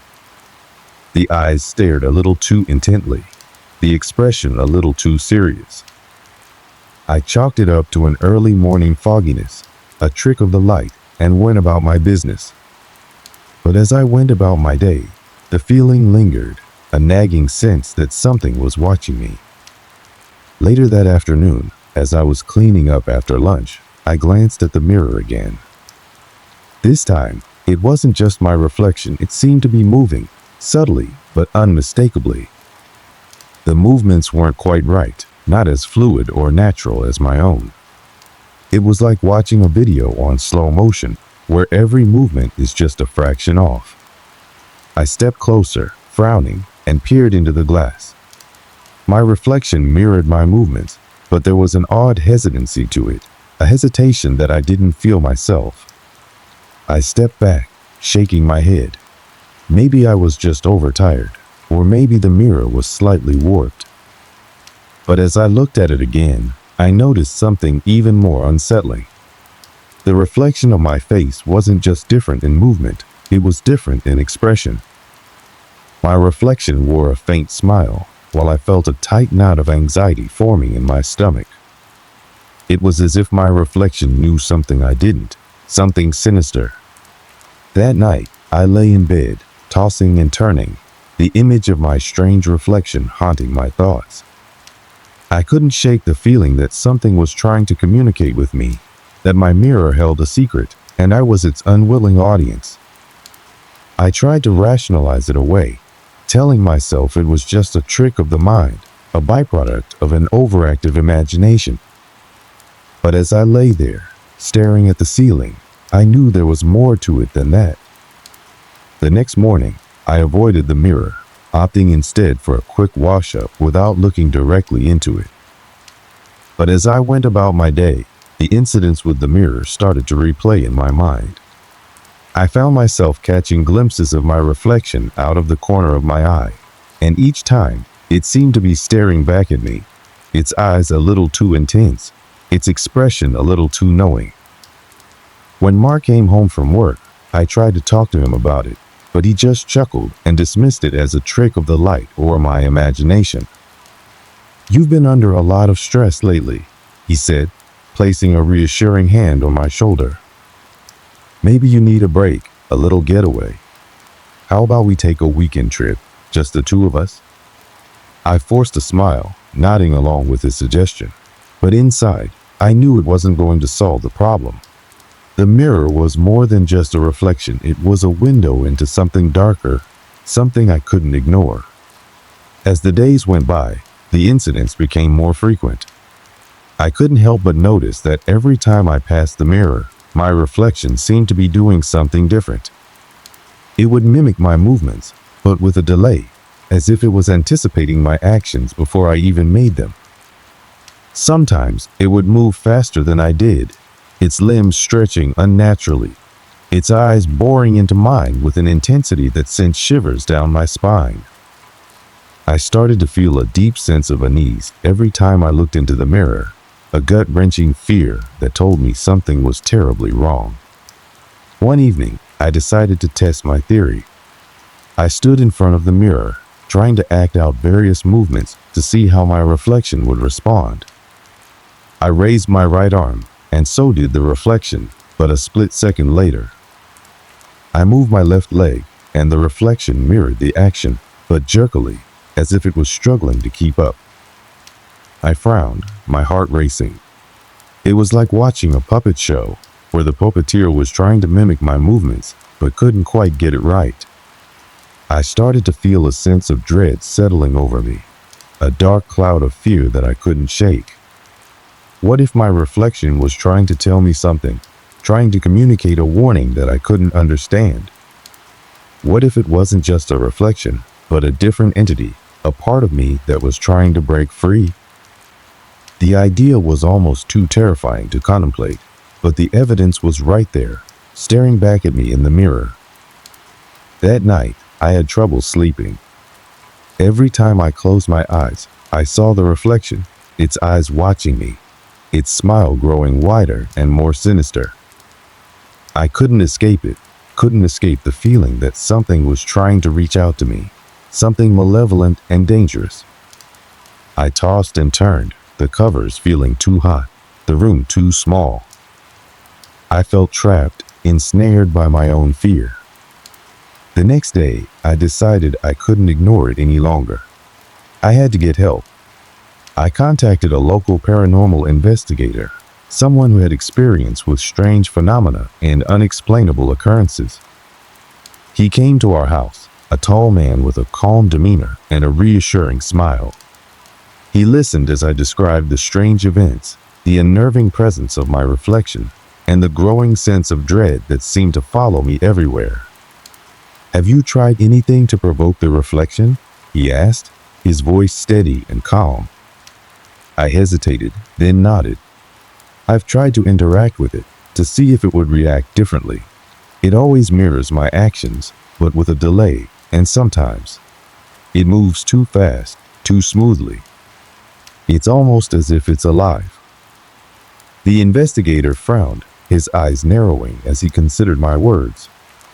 That's quite unusual, he said slowly. Most reflections don't behave like that. Have you had any other strange occurrences in the house? Any other signs that something might be off?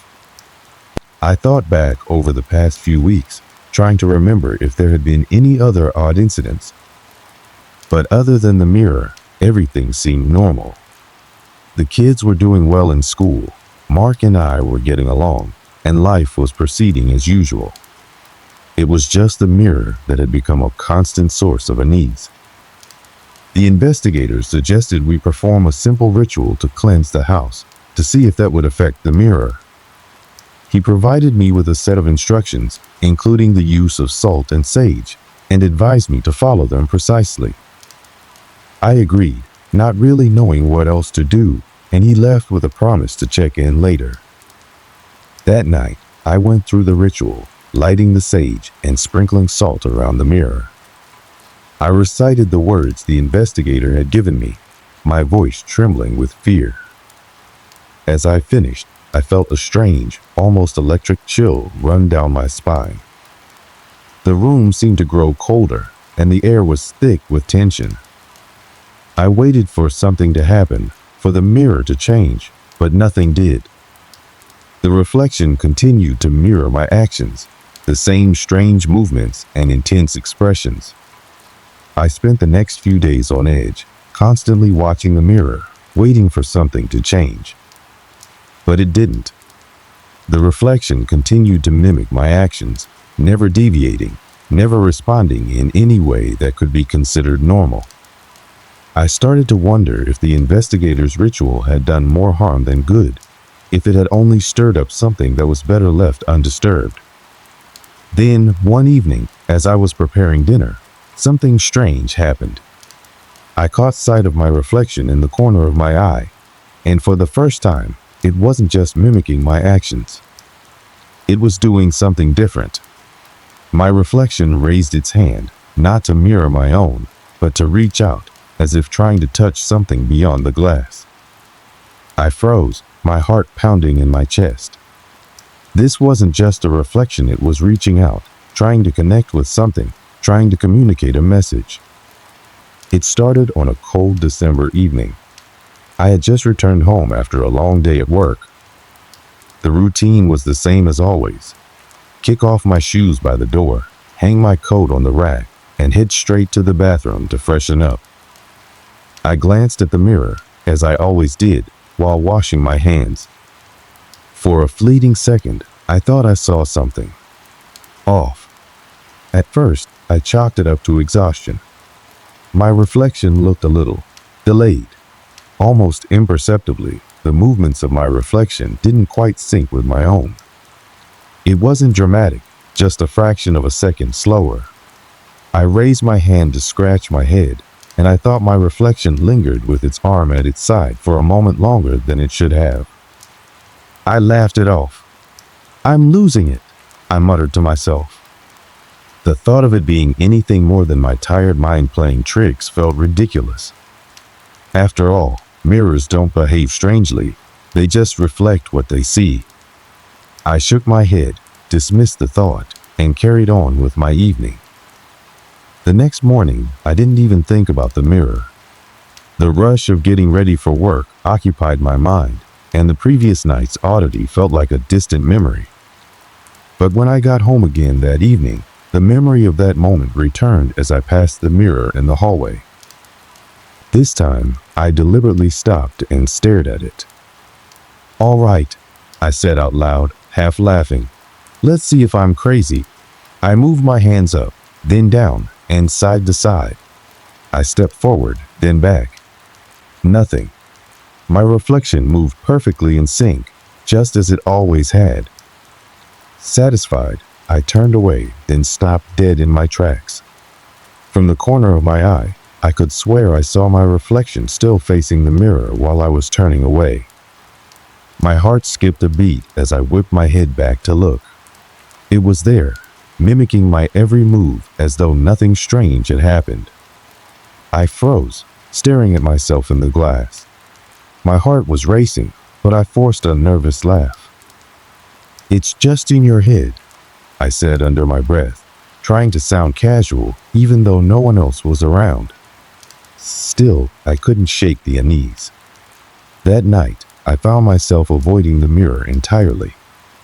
I went about my usual routine, eating dinner and watching TV, but every time I caught even a glimpse of my reflection in the corner of my eye, my stomach tightened. By the next morning, I convinced myself I'd imagined everything. I reasoned it all away. Reflections can seem weird when you're overtired. Shadows and angles can play tricks. I went to work and tried to put it out of my mind. But when I got home that evening, something felt different about the apartment. It was an intangible heaviness, a slight chill in the air that hadn't been there before. I approached the mirror cautiously, unsure of what I was expecting to see. And then, as I stood there, I watched my reflection smile before I did. It wasn't a big, exaggerated smile. It was subtle, just the barest hint of a smirk curling the corners of its mouth. I felt my blood run cold as I stood frozen, staring into the glass. The smile vanished as quickly as it had appeared, and my reflection returned to mimicking me perfectly. I backed away slowly, never taking my eyes off the mirror. My mind raced with rationalizations. Maybe I'd imagined it. Maybe it was a trick of the light. Maybe I was just tired. But no matter how hard I tried to reason it away, a gnawing sense of dread began to take root in the back of my mind. That night, I draped a towel over the mirror. It was a silly thing to do, but I couldn't stand the thought of seeing it again, or worse, seeing something I couldn't explain. I didn't sleep well that night. Every time I closed my eyes, I saw that smile in my mind, taunting me. By morning, I was exhausted, and the towel stayed on the mirror. For the next few days, I avoided it entirely. I didn't remove the towel, didn't glance at any other mirrors in my apartment, and tried my best to go about my life as though nothing had happened. But the unease never went away, and deep down, I knew that whatever was happening wasn't over. Something wasn't right, and it was only a matter of time before I'd have to face it again. The following week, the strange occurrences became impossible to ignore. The mirror was no longer the only source of unease. It felt as though my entire apartment was different. There was a tension in the air, a heavy stillness that made me feel like I was never truly alone. I decided to uncover the mirror one morning, thinking that confronting it would make me feel better. I hesitated as my fingers grasped the edge of the towel. My reflection greeted me as I pulled it away, ordinary, synchronized, and unremarkable. I exhaled in relief, forcing a smile at myself in the glass. See? Nothing to worry about. But as I turned to leave, I saw it again in the corner of my eye. My reflection lingered. I didn't stop to confirm it this time. Instead, I hurried into the living room, heart pounding. I told myself it was my imagination, but the feeling in my gut wouldn't let it go. Later that night, I noticed something else, small but unsettling. The mirror seemed cleaner. I hadn't wiped it down in weeks, but there wasn't a single smudge or streak on the glass. It was pristine, almost unnaturally so. I leaned closer, studying the surface. That's when I noticed it. A faint outline, like a fingerprint, appeared briefly in the top corner, before vanishing as though someone had wiped it away from the other side. I stumbled back, knocking over a chair as I scrambled to get away. My chest heaved and my hands shook as I grabbed my phone. I called my best friend, Lisa. "Hey, are you okay?" she asked after hearing the panic in my voice. I hesitated. How was I supposed to explain this? I just need you to come over, I finally said. Lisa arrived about an hour later, armed with her usual practicality. I told her everything. The delayed reflection, the smile, the strange feeling in the apartment. She listened patiently, then gave me a skeptical look. "Okay," she said. "Let's take a look at this creepy mirror of yours." I didn't want to go back into the bathroom, but with Lisa by my side, I felt a little braver. The mirror was ordinary, just like before. Lisa ran her hand over the glass, even knocked on it lightly, laughing nervously. "See? Nothing to be afraid of," she said. But as she turned away, I saw her reflection in the mirror, and it didn't move with her. It stayed perfectly still, staring straight at me. My breath caught in my throat, and I grabbed Lisa's arm, yanking her out of the bathroom. "What's wrong?"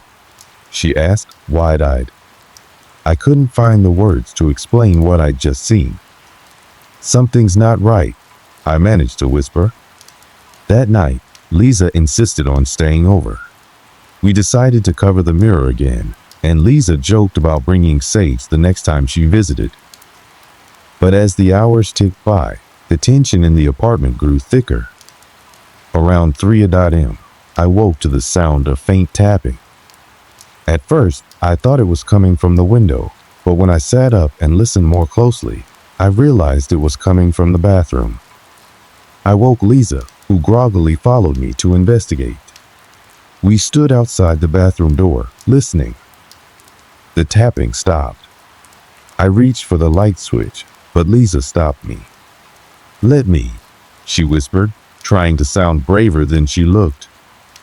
She pushed the door open cautiously. The bathroom was empty. The towel still covered the mirror, but it was damp, as though someone had run wet fingers over it. Lisa frowned. "Okay, that's creepy." I nodded silently, unable to tear my eyes away from the towel-covered glass. I wanted to RP it down and confront whatever was behind it, but my hands wouldn't stop shaking. Over the next few days, the tapping noises grew louder and more frequent. I'd hear them even when I wasn't near the bathroom. Sometimes I'd catch glimpses of movement in reflective surfaces around the apartment windows, the screen of my TV, even the kettle in the kitchen. Desperate for answers, I started researching online. I came across stories of haunted mirrors, urban legends, and strange occurrences tied to reflections. Most of it sounded like nonsense, but a few accounts felt eerily similar to what I was experiencing. One night, I found the courage to record a video of the mirror. I set up my phone on the sink, aimed directly at the glass, and left the room. When I reviewed the footage, my stomach dropped. For the first few minutes, the mirror simply reflected the empty bathroom. But then my reflection appeared in the frame, even though I was nowhere near the mirror. It stood there, motionless, staring directly at the camera. That was the breaking point. Something was wrong, terribly wrong, and I needed to figure out what it was. But as much as I wanted answers, a part of me dreaded what I might uncover. The strange events were escalating, and I couldn't help but feel that the mirror wasn't just reflecting me anymore. It was watching. Asterisk, asterisk, the climax, asterisk, asterisk. By the end of the week, I was teetering on the edge of sanity. Every reflective surface in my apartment felt like a window into another world, one I couldn't understand. The tapping sounds had evolved into faint whispers, just audible enough to make my skin crawl. Shadows seemed to move independently of light, and the air itself felt heavier, thicker, as though I were being watched from all angles. I decided I couldn't take it anymore. I had to confront the mirror directly. Avoiding it wasn't helping, and covering it only seemed to aggravate whatever was happening. With Lisa on the phone for support, I stood outside the bathroom door, armed with nothing but a flashlight and every ounce of courage I could muster. "You don't have to do this," Lisa said through the phone. "Just leave the apartment. Stay at my place." But I couldn't leave. This was my home. If I ran, what would stop this from following me? "I need to know what's going on," I whispered. With trembling hands, I pushed the bathroom door open. The mirror was uncovered, gleaming unnaturally in the dim light. I stepped inside, closing the door behind me. For a moment, everything was still. My reflection stared back at me, perfectly synchronized. I exhaled shakily and leaned closer, searching for any hint of the strange behavior I'd seen before. That's when I noticed the reflection of the bathroom door. It was open in the mirror, though I had just closed it. I froze, my breath caught in my throat. Slowly, I turned my head to glance at the real door. It was still shut. When I looked back at the mirror, my reflection was gone. I stumbled backward, nearly knocking over the sink. The mirror wasn't empty, no. It was worse than that. The bathroom reflected in the glass looked wrong. The light was dimmer, the shadows deeper. And then I saw it. A figure stood in the reflection, just barely visible in the corner of the bathroom. It wasn't me. It was taller, its form indistinct and shrouded in darkness. It didn't move, but I could feel its presence radiating from the glass, cold and menacing. I wanted to scream, but no sound came out. My legs felt like lead as I tried to back away from the mirror. And then the figure moved. Its head tilted slowly, unnaturally, as though it were studying me. I felt my stomach drop as I realized its movements were deliberate, calculated. It stepped closer to the surface of the mirror, its outline becoming sharper. Its face, or what should have been its face, was blank, a smooth expanse of darkness that seemed to pull at the edges of my vision. "Who are you?" I croaked, barely able to form the words. It didn't answer.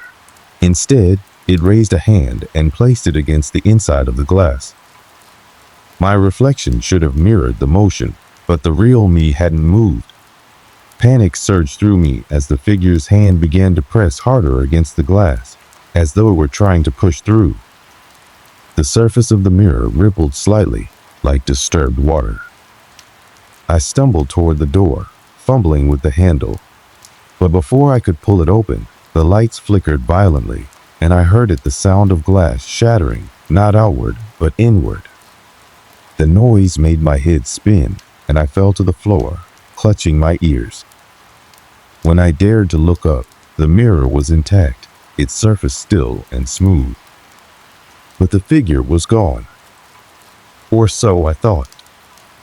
As I scrambled to my feet, I felt a cold breath against the back of my neck.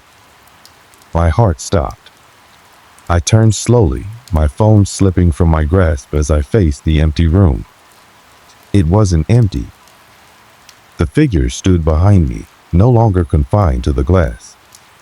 Its blank face was inches from mine, and though it had no eyes, I felt its gaze burrowing into me. Paralyzed with terror, I could only watch as it raised its hand again, this time toward me. I braced for the worst, expecting to feel its touch, but just as its hand reached my face, everything went black. When I woke, I was lying on the bathroom floor. The door was open, and Lisa was shaking me, her voice frantic. "What happened?" "I've been calling your name for 10 minutes, she cried. I couldn't answer her. My eyes darted to the mirror, but it was empty, reflecting nothing but the room. The figure was gone. But I knew deep in my gut I hadn't seen the last of it. Something had crossed the line that night, and I had no idea how to stop it. After that night, my apartment felt alien to me. Every shadow seemed sharper, every sound amplified. Lisa stayed over for the next few days, insisting I shouldn't be alone. I didn't argue. I wasn't ready to face the silence or the mirrors by myself. Lisa, ever the pragmatic one, tried to rationalize everything. "It's probably stress, exhaustion, or maybe even sleep paralysis," she said, sipping coffee on my couch. "I'm not saying I don't believe you, but these things can mess with your head." I nodded, pretending to agree, but deep down I knew it wasn't stress or exhaustion. I had seen it. I had felt it. No amount of rationalization could explain what happened. On Lisa's insistence, we brought in a professional to cleanse the apartment. An older man arrived the next day, carrying a bundle of dried herbs and muttering prayers under his breath. He walked from room to room, pausing the longest in the bathroom. When he stepped out, his face was pale and his hands trembled slightly. "This place is heavy," he said cryptically. "Whatever you've invited in doesn't want to leave." "I didn't invite anything," I protested. He shook his head. "Sometimes it doesn't take an invitation. Mirrors can be gateways if they're left uncovered for too long, especially at night." The idea sent a chill down my spine. I'd never heard of such a thing, but his words resonated in a way that made my skin crawl. He performed a cleansing ritual, lighting herbs and chanting in a language I didn't understand. When he was finished, he handed me a small vial of oil. "Put this on the corners of your mirrors," he instructed, "and cover them when you're not using them. Whatever was here should be gone now, but don't let your guard down." For a while, things seemed to improve. The strange sounds stopped, and the air in the apartment felt lighter. I slept better, and Lisa eventually went back to her own place. I even started using the bathroom mirror again, albeit cautiously, but the fear lingered. Every time I looked at my reflection, I felt the weight of a memory I couldn't shake. I couldn't unsee the figure, couldn't forget the sound of the glass rippling as it tried to break through. A week passed without incident, and I began to convince myself that maybe the cleansing had worked. But the night Lisa called to check on me, I noticed something strange. The oil the man had given me, it was gone. I'd left it on the bathroom counter, but now it was nowhere to be found. I searched the entire apartment, growing more frantic by the second, but it had vanished completely. And then I heard it. A faint tapping. It was coming from the mirror. I stood frozen in the hallway, staring at the bathroom door. The tapping grew louder, more insistent, echoing in my ears until it was all I could hear. I wanted to run, to get out of the apartment and never come back, but my feet wouldn't move. The air felt thick again, pressing down on me, and the realization hit me like a punch to the gut. It wasn't gone. It had never left. The figure hadn't been trying to escape the mirror, it had been trying to pull me in. I grabbed my keys and fled the apartment that night, leaving everything behind. I didn't look back. I moved in with Lisa temporarily, and eventually I found a new place across town. But the memories stayed with me, a constant reminder of what I'd seen and what I couldn't explain. To this day, I avoid mirrors as much as possible. The few I have in my home are small, easily covered, and never left exposed at night. Sometimes, though, I still catch myself glancing at my reflection. And every time I wonder, is it really me looking back? It's been months since I left that apartment. My life has somewhat returned to normal, or at least as normal as it can be after an experience like that. I live in a new place, now small, cozy, and blissfully free of large mirrors.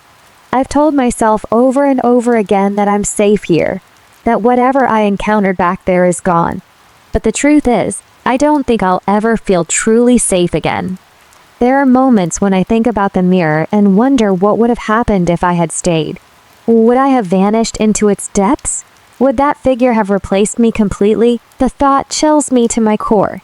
Lisa has tried to help me move on, encouraging me to see a therapist or at least talk to someone about what happened. But I can't bring myself to tell anyone else. How could I explain it without sounding insane? Even now, as I share this story, I'm aware of how unbelievable it might seem. But I'm not telling this to convince anyone. I'm telling it because I need to. Sometimes, late at night, I still hear faint tapping. It's always soft, almost imperceptible, and I tell myself it's just the pipes or the wind outside. But deep down, I know better. It doesn't matter how far I run or how many mirrors I cover, the feeling follows me. I've learned to live with it, though. I avoid reflections when I can and keep the lights on longer than I used to. I've become hyper-aware of my surroundings, always watching for the slightest movement in the corner of my eye. But there's one thing I can't ignore, no matter how hard I try. Every now and then, when I catch a glimpse of my reflection, I notice something unsettling. It's subtle, barely noticeable unless you're looking for it. But once you see it, you can't unsee it. My reflection smiles. And I don't.